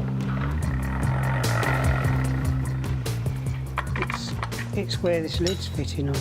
It's out of shape. Right, OK. And she's jamming it. I'll put some spacers in here. Yeah. Some thin washers or something. The washers will create a bit more space inside the case and hopefully stop the gears from jamming. Try again. Okay, right. Good. Ready? Yeah. That's working. Yes. Look at that. That shuts it off. Yeah. That is good. That's going to be noisy. Really loud. Yeah. These sirens have been measured at 120 decibels, about as loud as a rock concert, and have a range of half a mile. Hold on there then. I've got an idea. Yeah? Yeah, revenge. Oh, I like that. We'll go up and see Bruce. I like a bit of revenge. Yeah. Just to wake him up. Yeah, it's going to be good. We've got everything we needed, but now we need to scan something that looks like it's been blown up. Oh, Freddie! Freddie! Put it down, Freddie. Right. Major problem, as normal, right? I've got Rebellion, the computer games company, coming in this afternoon. Now, they're coming up here specifically to scan the Anderson shelter. The Anderson shelter, which I asked Nick and Phil to put up. Well, I reckon I could have done more digging with my big toe. So I need 2 strong, athletic lads to go up and give me a hand. Is it nearly finished, or how long is it going to It's take? nearly finished. It'll take you an hour just to help them finish it off, all done and dusted. And then we'll all right? all right, put that down. We'll knock this out. No. Just go over there now. Just go and have a look. Okay. Sort it out. All right, come on. Always having to do this. I'm really looking forward to seeing my stuff featured in a computer game. So I want to put on a really good show for the computer game boys. It can't take us long, Oos. I mean, they've been up here for a day nearly digging. Mate, ain't the point. Oh, I can't do it. And then straight away, oh, come on, boys. I mean, what's going on? That's not even a hole, is it? Mate, what? It's like there's been foxes here scratching the surface, Oh, mate. man. Freddie, let's just get going, bruv. Let's show them how it should be done, mate.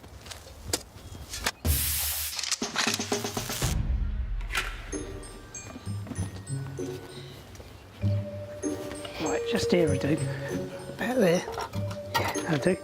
It's only fair we let Bruce share this moment. Just to wake him up. Yeah, it's going to be good.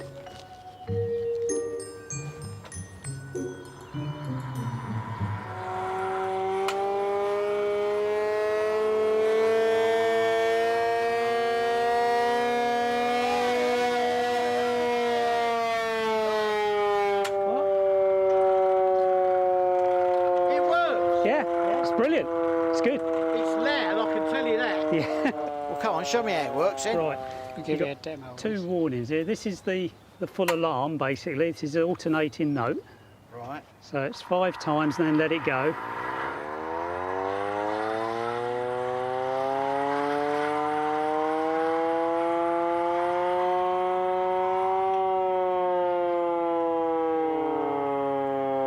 Then again 5 times.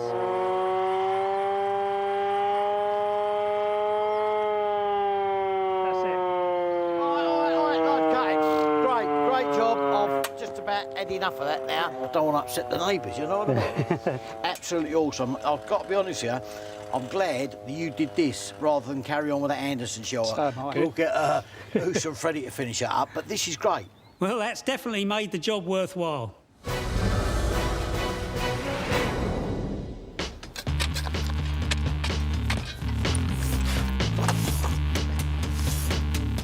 Oh, right, I think that'll do. All right, bruv. That's good enough. Let's have a look what it looks like. Mate, we've done better than what the twins would have done, put it that way. Anderson shelters were designed so that householders could easily put them together in their back gardens. The combination of curved, corrugated steel, half buried in the ground and covered with earth, made them incredibly strong. But they would have been a dark and damp place to spend the night. Get in here and let's test it out. I tell you what, you wouldn't want to be running and getting in here, that's for sure. I'm well impressed with it. I hope Bruce likes it. I've got to be honest, I mean, this is solid. That's not going nowhere. That bed's quite sound, you know? I mean, you're not going to get a fantastic night's sleep on it, but you better wake up alive in the morning. Yeah, I hope he appreciates all the work we put into this as well. You know, the new A-team here, isn't it? What's the space like in there, mate? You'd easily get 2 kids on the bottom.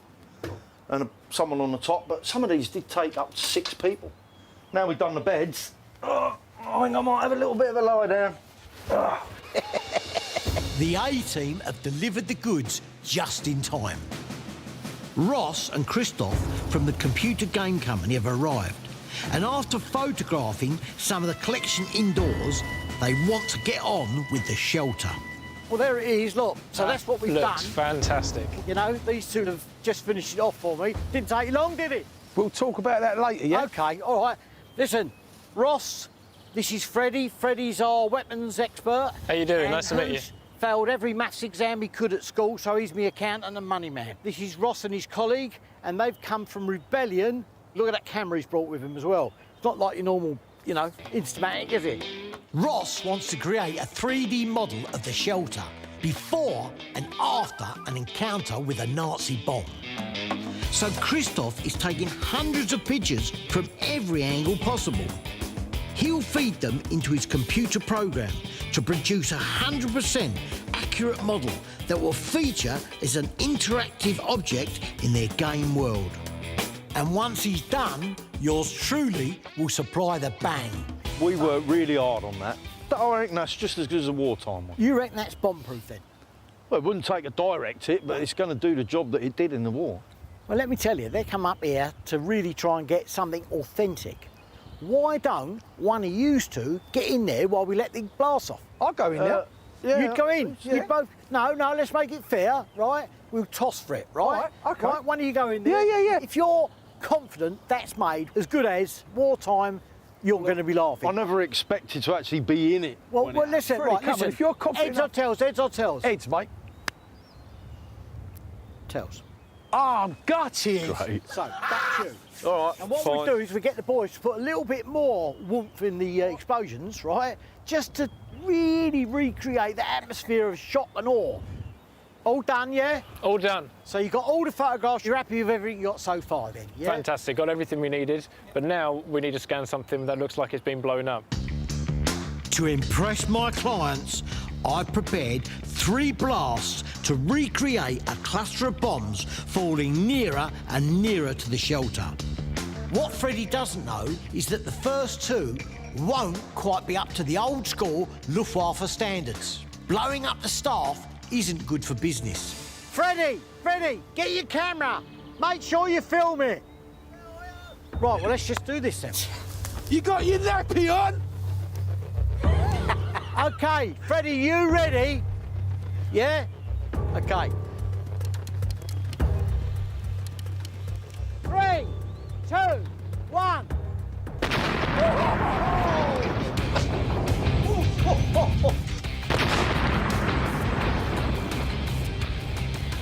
Freddie! Is he alive? Yeah, he's fine. He's come out. How was that? That was no problem at all. This thing's perfect. Make the next one bigger. OK, no problem. You sign that document, I'm happy, all right? We'll give him bigger. Right, We'll give him bigger. Let's do it. Yeah, let's do this. Get ready for the next one. He's coming. 3, 2, 1.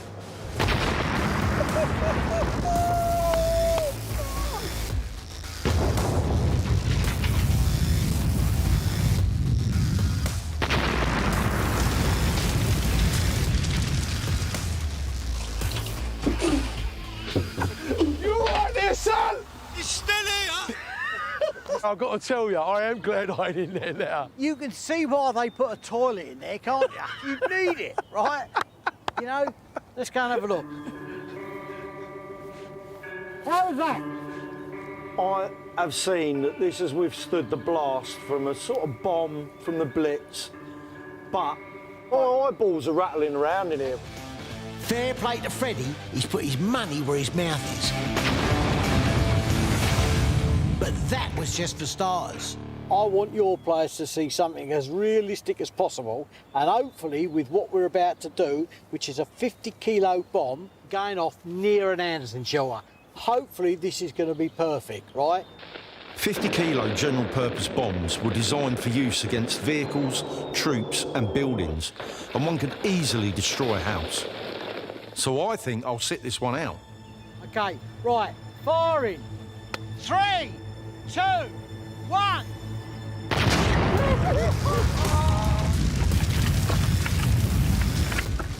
Hey, Freddie, I'm glad you weren't in there, mate.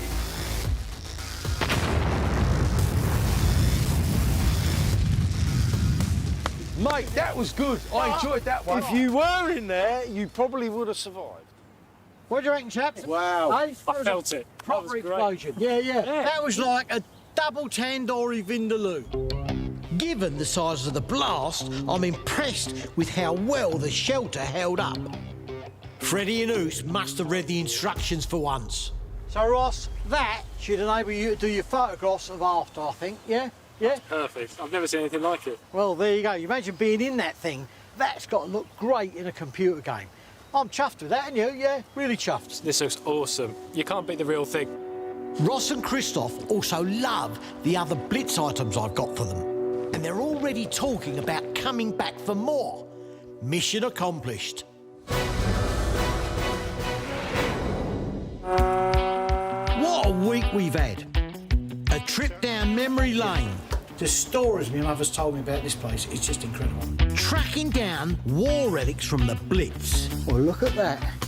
Well, that's incredible. Taking my business in an entirely new direction. And best of all, seeing my collection 3D scanned so it can be used in World War II computer games. Awesome.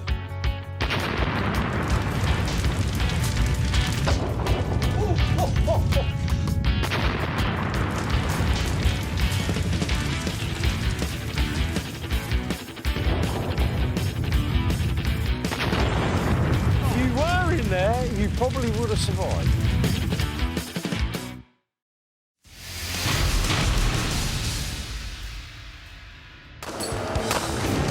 This time on Combat Dealers, the World War II spy master who invented 007. Ian Fleming owned that knife. Freddie has Sean Connery turning in his grave. Make me feel a bit shaken, not stirred. We fix a Bren gun as used by Fleming's secret commandos. This is a classic. Don't do this at home, kids. Let's go. And I teach Freddie some top spy tricks. Freddie, there's a wasp around your head. Oh, you missed.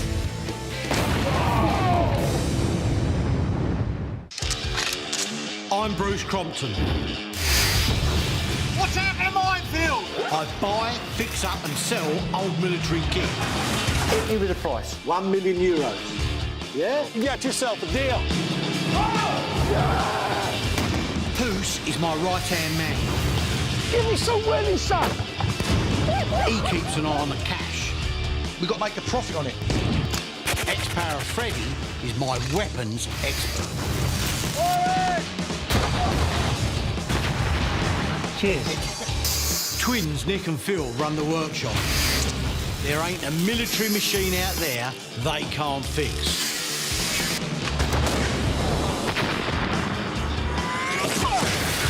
There are worse jobs. Yeah, that's what people keep saying.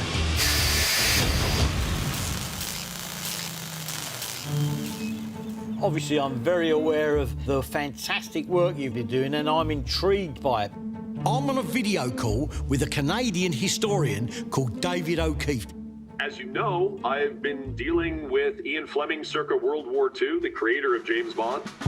Ian Fleming was a real-life intelligence officer in World War II, running commando units on secret missions, and even working with the head of America's OSS, the forerunner of the CIA. His experiences inspired him to create James Bond.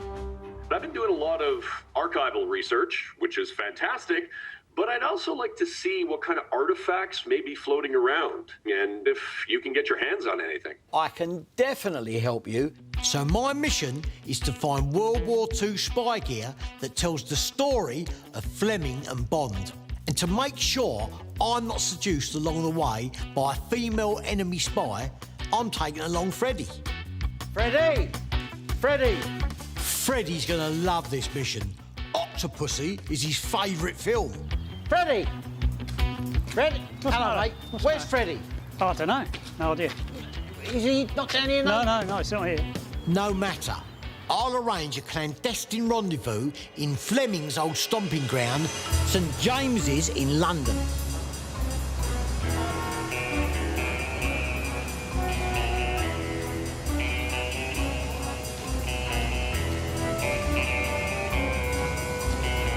You got it? Yeah. Right, lovely. Starving. That's lunch sorted, now down to business. I'm suitably dressed as James Bond, as you can see. I've made the best effort I could. But who have you come as? Sort of 1946 James Bond. Suitably dressed as Coco the Clown. Our mission begins with a covert encounter at Duke's Hotel. It was one of Ian Fleming's favourite hangouts during the war, and where he hoovered up dry martinis and showed girls his revolver. Now, what we're doing is we're seeing a guy here, right? His name's Neil O'Brien. He's a friend of mine, I've known him years. Very nice guy, but he's got some stuff for us relating to Ian Fleming. Many dealers look a bit oily and scruffy, like they've just come out from under a tank. But Neil is like the Roger Moore of dealers. He's like a posh Bond. All right, let's go in then. What a better place to meet? Neil, here he is, mate. How you doing? Long time no see. Hello, Bruce. I'm Freya. Freddie Creed. So what we got, Neil? OK, Bruce, you'll find these interesting. Naval binoculars, and I love this. I think you're going to appreciate a naval commander's cap. Yeah, lovely. Very, very nice. Ah, perfect. It's exactly what I want. This is the commander's cap, yeah? Well, it is a commander's cap, Yeah, and yeah. that was Fleming's rank. Yeah. Fleming came from a wealthy banking family. Schooled at Eton, then brief careers as a journalist and a stockbroker. But when war breaks out, he gets a job with Admiral John Godfrey, head of Naval Intelligence. And he's quickly made a commander in the Royal Naval Reserve, just like James Bond. Fleming's code name was 17F, not 007, but he worked alongside the Secret Intelligence Service, later called MI6, and the Special Operations Executive, or SOE. How much are these two sets then, Neil? For both of them, Bruce? £400. That's for both. £400 for both. Do you know what? I'm going to tell you, mate. I'm not even going to argue that. That's more than fair. £400, that's a deal, mate. Perfect. A quick deal. Fleming wore a hat just like this. OK, Bruce, something that's really going to interest you and your client. It's a document. You see it's headed up most secret. Yeah. This is a copy of a memo from Ian Fleming to his boss, John Godfrey, proposing that they form a naval intelligence commando unit. Fleming knew that capturing Nazi intelligence could shorten the war, so he set up a commando unit called 30 Assault Unit, or 30 AU. They did for real much of the daring stuff Bond would later do in the movies. Fleming himself never went on their raids. He knew too many government secrets. The British couldn't afford for him to be captured and tortured. The creation of this commando unit sowed the seed for Ian Fleming of the whole James Bond concept. Obtain all intelligence available and make straight for the various buildings, etc., where the booty is expected to be found. Capture it and return it. This is awesome, mate. That's interesting. Very, very interesting. You ain't got a spare copy of that, have you? Bruce, that is your copy. OK, Keep lovely. it. But what about the gadgets? Bond isn't Bond without the gadgets. You'll love this. Very interesting. Take a look. What's a lump of coal, Bruce? I know, it's what it's supposed to look like, but it's not. Actually, it's a bomb. Unscrew that. You pack that full of explosive. That's made of brass. It's self-igniting. That was deliberately designed to be thrown in coal yards, certainly on trains. Bang, that goes off. Straight away, it's blown the furnace up, OK? The engine's stuck. Exploding coal was used by resistance fighters and spies operating behind enemy lines. It goes to show that Bond's gadgets were inspired by real devices. Been thought up by a wartime Q. Well, the man that created these kind of pieces was Charles Fraser Smith. When Ian Fleming created Bond, Charles Fraser Smith was the man that became Q in the Bond stories. Charles Fraser Smith worked right here in St James's, inventing so-called Q gadgets for British spies. He had a golf ball fitted with a compass and laced chocolate with garlic so the British spies would smell more like the French. I kid you not. He even made exploding rats. Neil, you willing to part with that? We can discuss me parting with that, Bruce. Well, let's discuss it. How much is that? £1,200. 1,200 quid? It's a beautiful piece. It's a lump of coal. It's a lump of coal. I'll give you 600 quid. 600? Yeah. Make it around £1,000 and we've got a deal. Better still. 900 quid and I'll buy you a famous martini. A Vespa martini in Duke's Hotel? Yeah, absolutely. That's a deal, isn't it? £900 done. Deal. This Q device is the real deal. A real gadget used by real spies fighting a real war. It's said that it was in this very bar that Ian Fleming invented the Vespa Martini, which Bond drinks in Casino Royale. So it's only right that we should try several.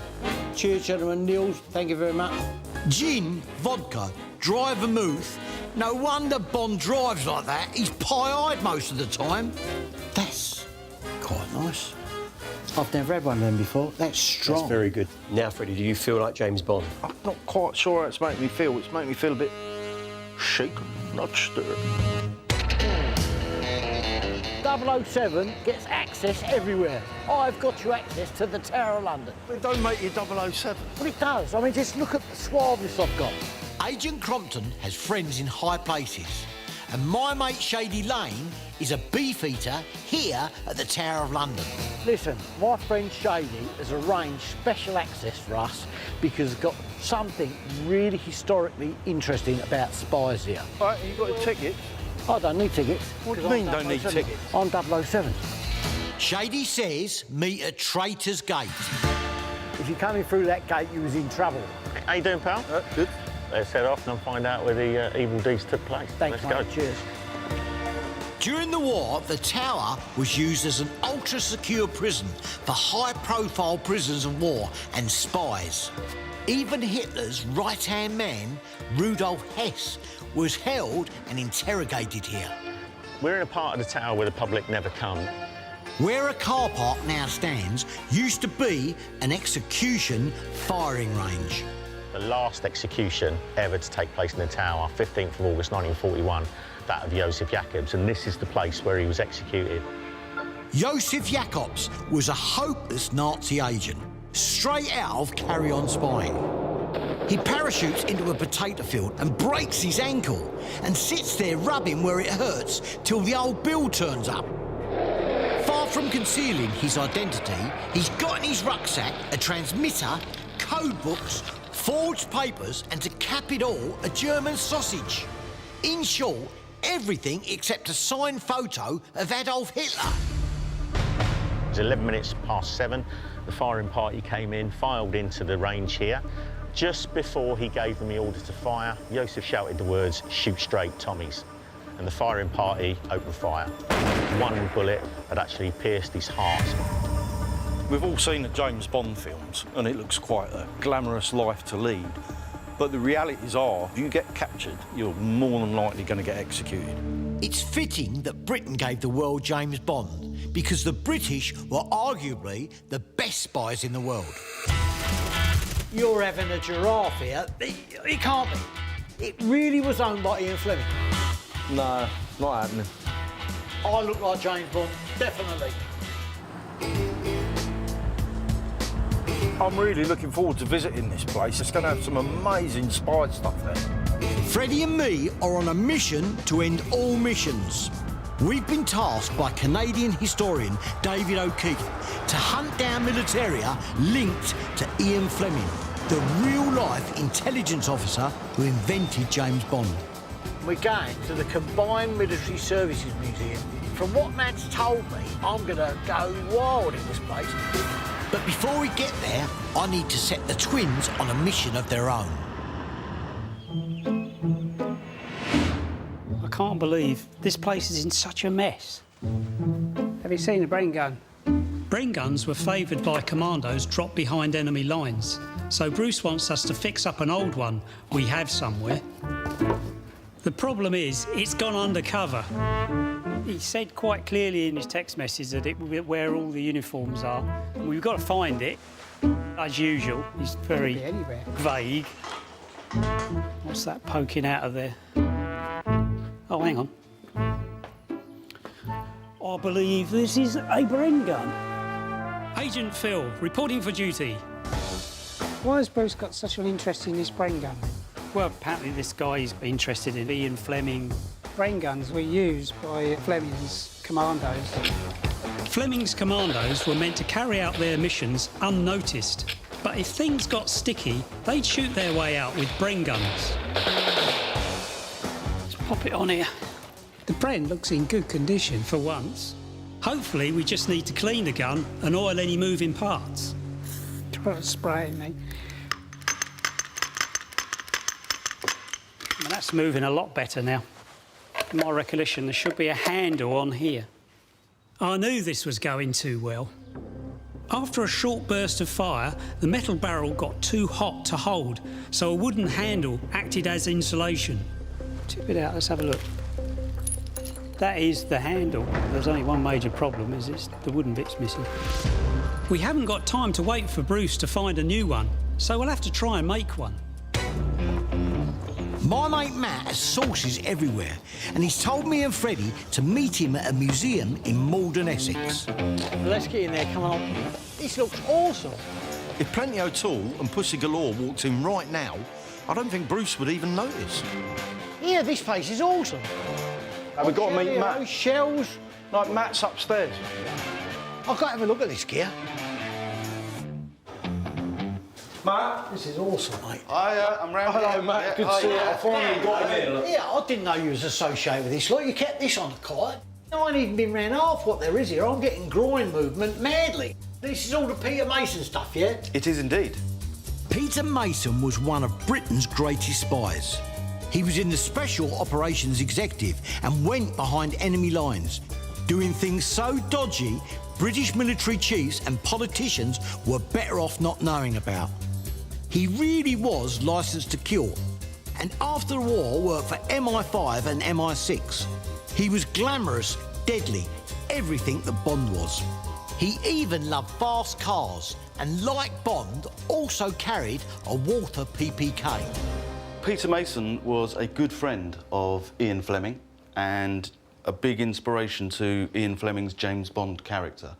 This is Peter Mason's personal Walther PPK, and if you look closely, you will be able to see the serial number is 007. No, you're fascinating. kidding me.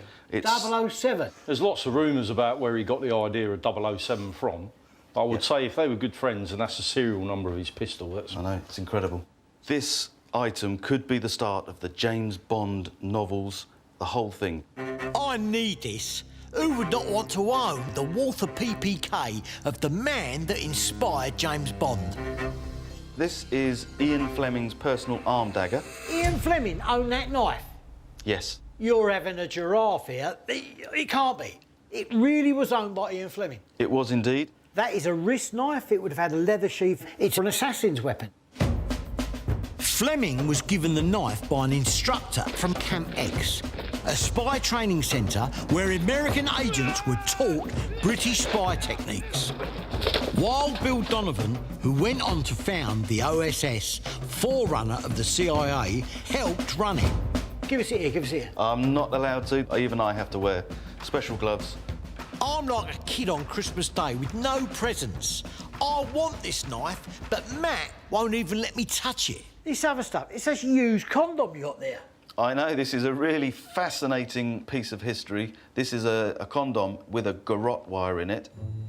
A garrote wire used by assassins to strangle their victim. This is anything but safe sex. Wow, clever though. It was a fascinating way to conceal a weapon, and one of the reasons that they put them into condoms was to make sure that they were airtight so that the garrote wires didn't rust. Imagine putting that on in the heat of the moment. A momentary lapse of concentration could do yourself some harm. Lovely. I want the lot. I mean, I'll give you a good price. None of these items are for sale. I have to buy something. I've got some pieces from my collection that when we go outside, you can take a look at. Oh, I'm gutted. I can't believe you. Why'd you show me that first? Ah. Oh, dear, I'm going to cry here. So, these are the items that I've got. The first one is an SOE parachutist helmet used by operatives as they were dropping into occupied territories. I honestly believe this is predominantly more for a woman. Okay, a lot of women agents were dropped into France and other occupied countries as well. Not all female spies were seductresses, though that did go on. Fleming himself fell under the spell of spy Christine Granville, a Polish countess who became a British agent. Known for her sexual conquest in the field, she inspired the character Vesper Lind in Casino Royale.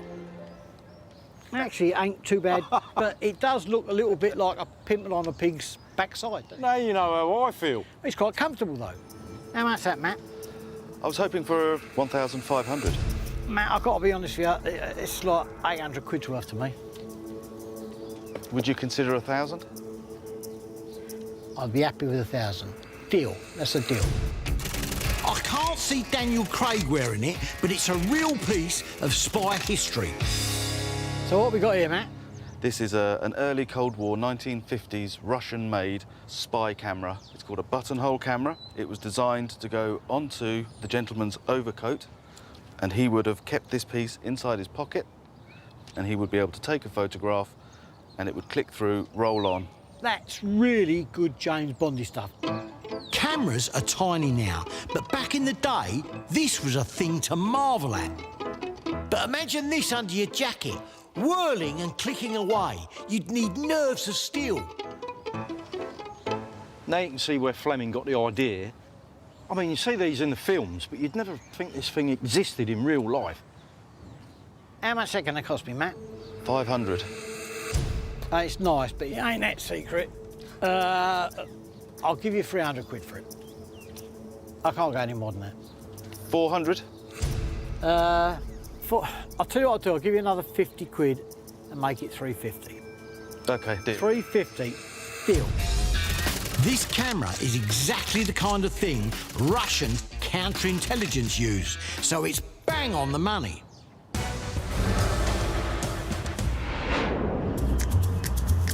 Come on, Bruce, if anyone's like Bond, it's got to be me. Listen, there is only one person in this vehicle that could possibly be like James Bond, and that's me. But I will give you the opportunity to be my Miss Moneypenny.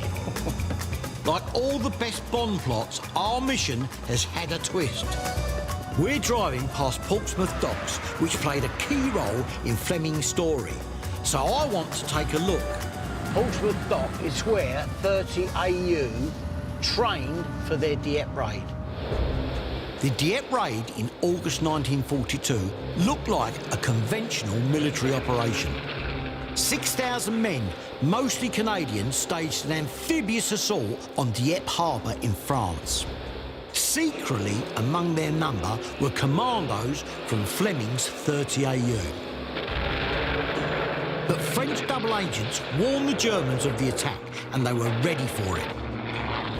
Over half the Allied force were killed, wounded or captured.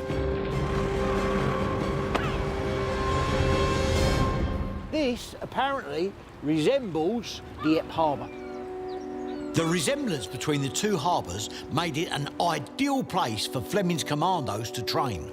Well, David in Canada has uncovered this controversy over the Dieppe raid, right? What's become very apparent now is the real reason for the raid was that the 30 AU was trained to go ashore to try and get the Enigma machine.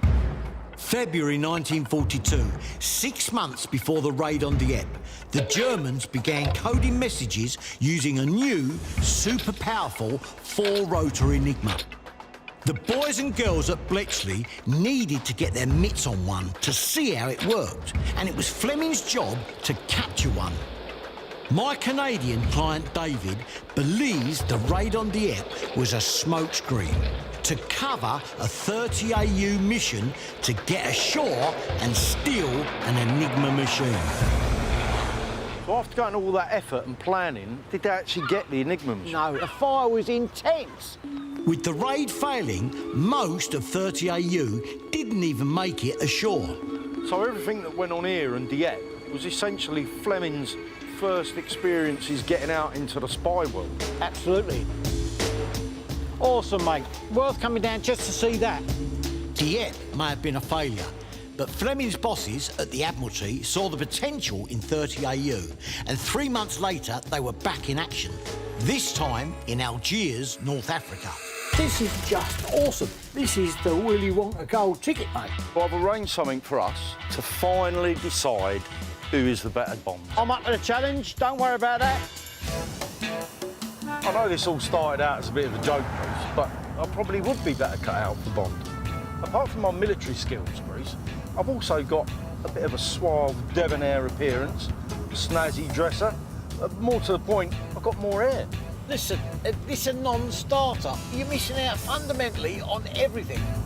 When it comes to choosing the next James Bond, I'm not saying I'd be the best-looking candidate, but I'd be better than Freddie.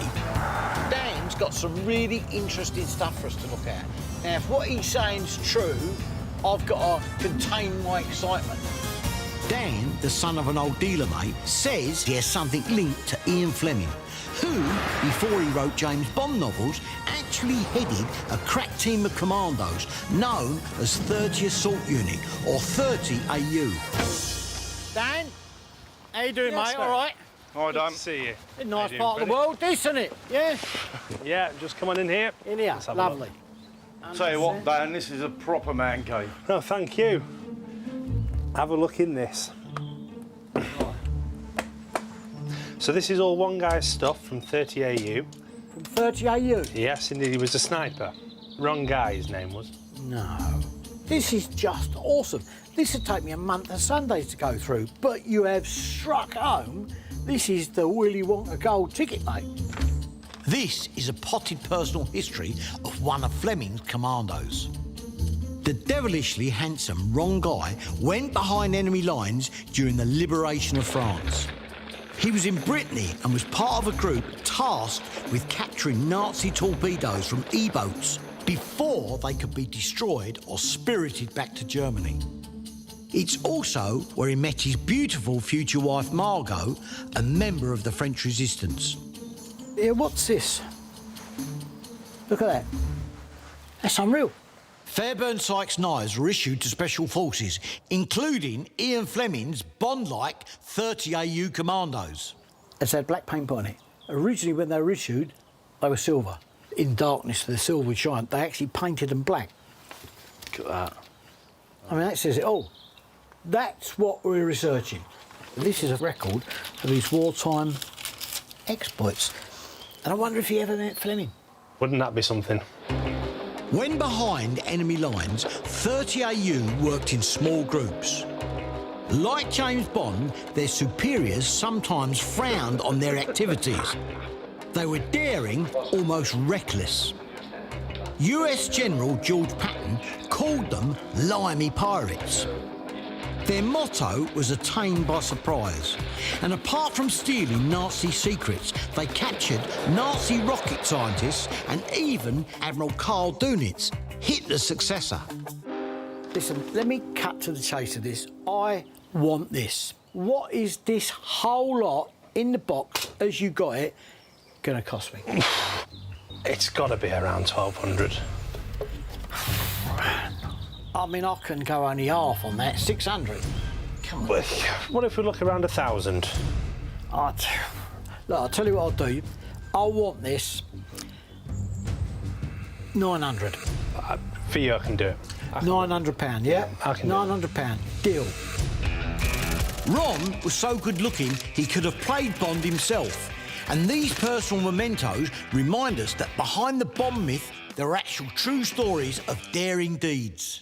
Here's something that might interest you then, Bruce. There's a couple of boxes down here that relate to the Algiers raid. They fit with the French Schneider 75mm cannon. That's a spare parts box. Ejectors, oil cans, all kinds of spare parts. So what's the second box? So this is actually an ammunition box for the same gun. See the F, that denotes it's French ammunition. It's a German box. These boxes are from a French coastal gun in Algiers. During the war, the Nazi allies, the Vichy French, controlled the North African ports. I mean, how does that relate to Fleming and all? Because 30 AU carried out a raid on Algiers in November 42. Under the code name Operation Torch, the Allies attacked Nazi-occupied French Algiers. Fleming saw his chance to get some prize intel and sent in 30 AU. Fleming's boys broke into the offices of the German military intelligence, where they found and stole an Enigma machine. They smuggled it back to England and took it to Bletchley Park, where Alan Turing and his codebreakers did the rest. If I remember rightly, in the Bond film, From Russia With Love, Bond has to go and get hold of this machine that looks remarkably like a 4-rotor Enigma machine. Maybe that Algiers raid's where he got the idea from. Oof. How much, Em? 500 can do the pair. You know, you're saying 500 quid. Oh, yeah, 200 quid. If you make it 3, I can work with that. All right, 300 quid, I'll have that. That's a deal. Stealing that Enigma machine was a highlight of Ian Fleming's career as a wartime spy master.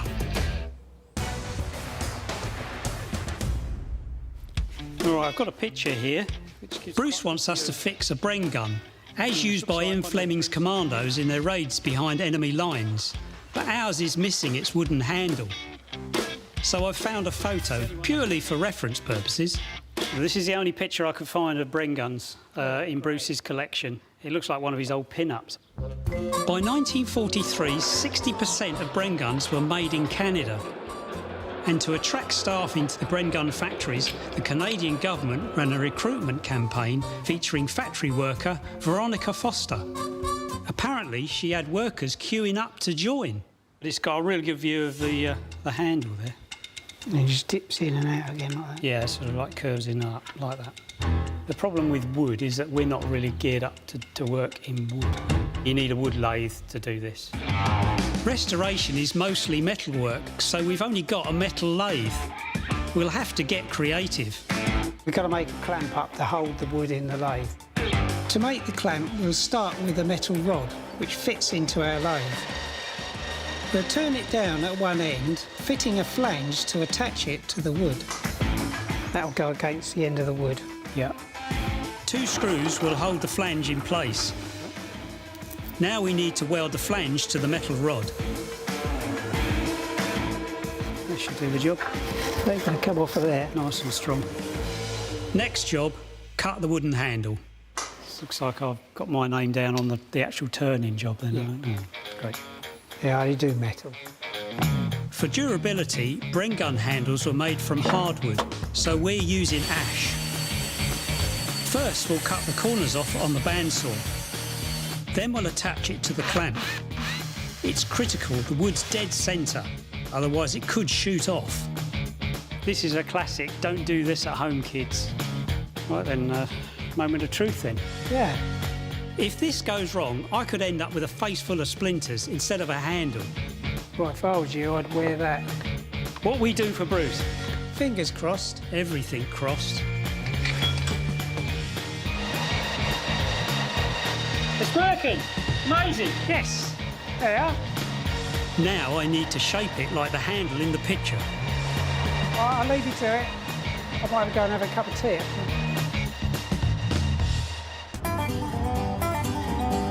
Listen, we're going up to see Ian. I've known him a long, long time. He's a gun maker, mate, and an explosives expert. He's a bit of a James Bond nut, and he's got some awesome, awesome bits of kit. Gun expert and Bond fan, I've got a good feeling here. That didn't take too long. Freddie, here we go. Mayfair Engineering, we're here. This is Ian's workshop, where he makes weapons for high-end retailers and the military. Ian, How you doing, all right? Nice to see you again. It's also where he keeps his vintage collection. Ian, you got any spy-type stuff? Weapons especially? I've got one thing I think you'll really quite like. Yeah? This is it. Oh, wow, look at that. This strange-looking pistol is pure James Bond. It's called a well rod and was designed for British agents to be used for assassinations. When the silenced muzzle is placed against the victim's skin, the shot is inaudible. Perfect for taking out an enemy sentry or a target in a crowded bar. Great. This is a deactivated well rod pistol then, yeah? I mean, they're clandestine weapons. I mean, this had sort of elements of design to it when it was discovered by the enemy. At first, they thought it was like a bicycle pump or something like that. Doesn't look like a weapon at all in that state. That's lovely. But the big question is, how much is it going to cost me? Realistically, you're probably looking at a minimum of about £3 grand. Ooh, bloomin' hell, £3 grand. That's... Yeah, but you think a live weapon is actually cheaper than a deact. Listen, I'm trying to buy this if you don't mind. I know, but please. More people can buy deactivated weapons. No, that's enough. I wish I had a silencer for Freddy. Don't say any more, right? £3 grand, I'll give you 2 for it. Well, because it's you, how about 2.5? That's a deal. Deal, 100% happy with that. No, not happening. I look like James Bond, definitely. Bond was always fiddling with his silencer prior to bumping off a bad guy. A perfect addition to my 007 collection. Oh, look, that looks it. What's that?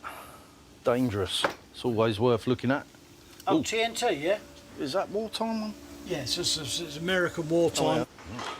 So we got almost everything here. Look, TNT, Detonators.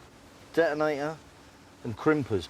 This might be the sort of explosives they had for cracking safes. Well, Fleming's people were actually trained in safe cracking. The 30 AU commandos had to break into buildings, dodge security alarms, pick locks and crack safes. So what did Fleming do? He recruited a bunch of criminals doing time at His Majesty's pleasure.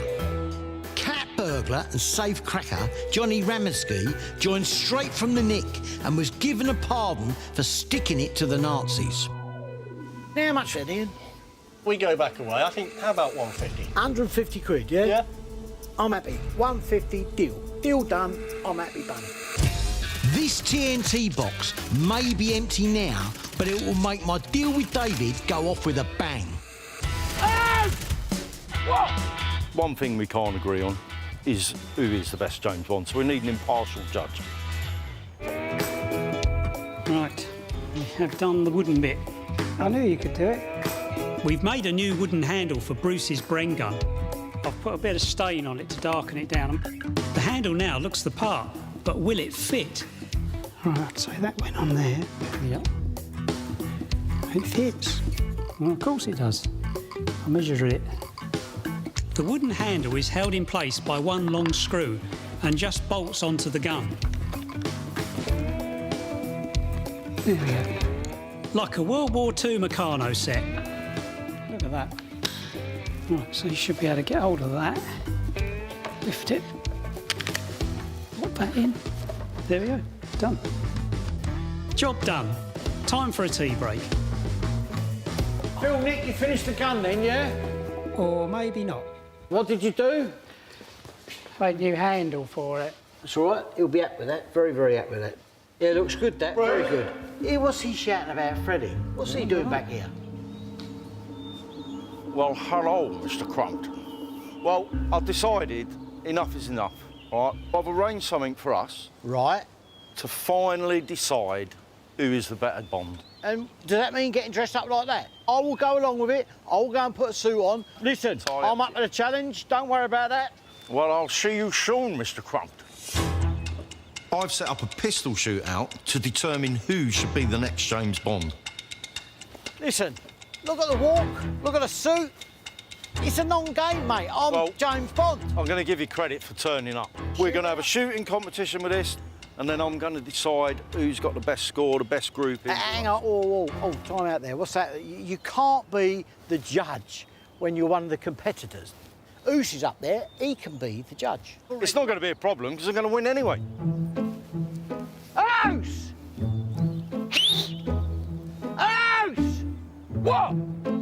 Here!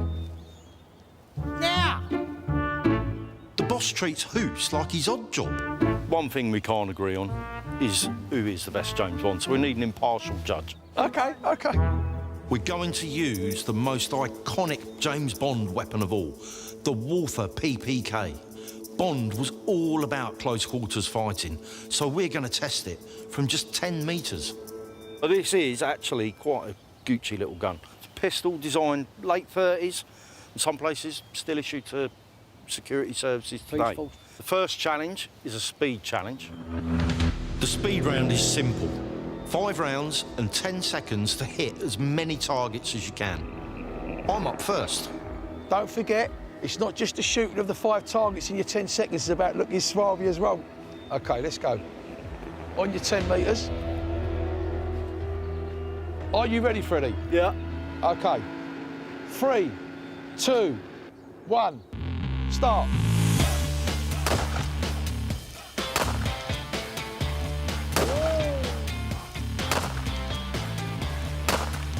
Oh, terrible. Freddie scores 2. That's a Timothy Dalton.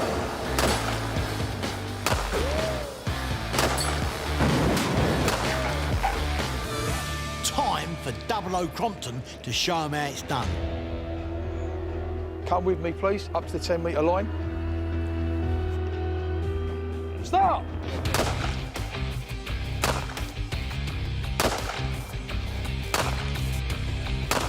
Oh, don't believe it. Yeah, boy, that's what I'm talking about, Mr. Crompton.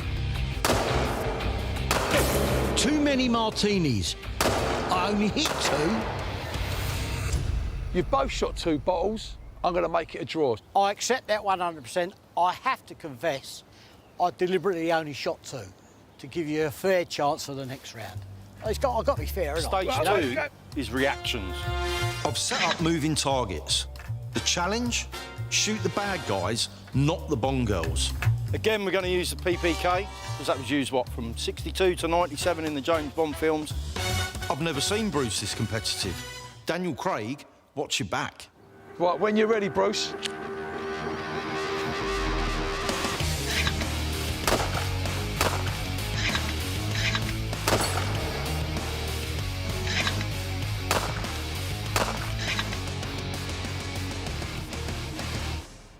Civilian, never shot that one.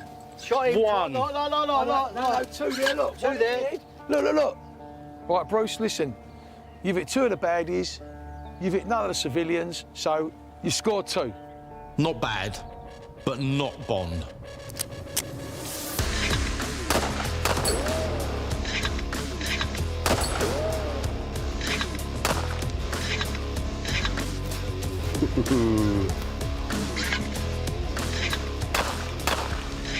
Let's go and have a look, boys. Look, nothing. 1. 1. There's 1 there. 1, 2, 3. Right. Freddie hit 3 targets. This is my judgment. Overall, Freddie's got to be the winner. Yeah. So Freddie is the winner, Bruce. Sorry to say, mate. Oh, OK, I accept it. You're sacked. I feel like one-hit Bond, George Lazenby. Right, that was definitely a fix. 100%. So what's going to happen now is I'm going to fire the well rod. For the worthy winner, in this instance me, I've prepared a special treat. I have a live well rod and a box of explosives. And just like Bond, all it takes is a single well-placed shot. As I am the best James Bond, I'm only going to need 1 round. So you're going to hit that with 1 round? Yep.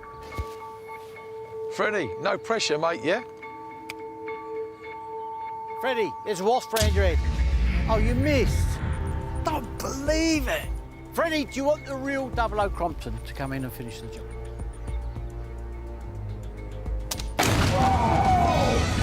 Freddie, what the hell? Hey, I'm going home.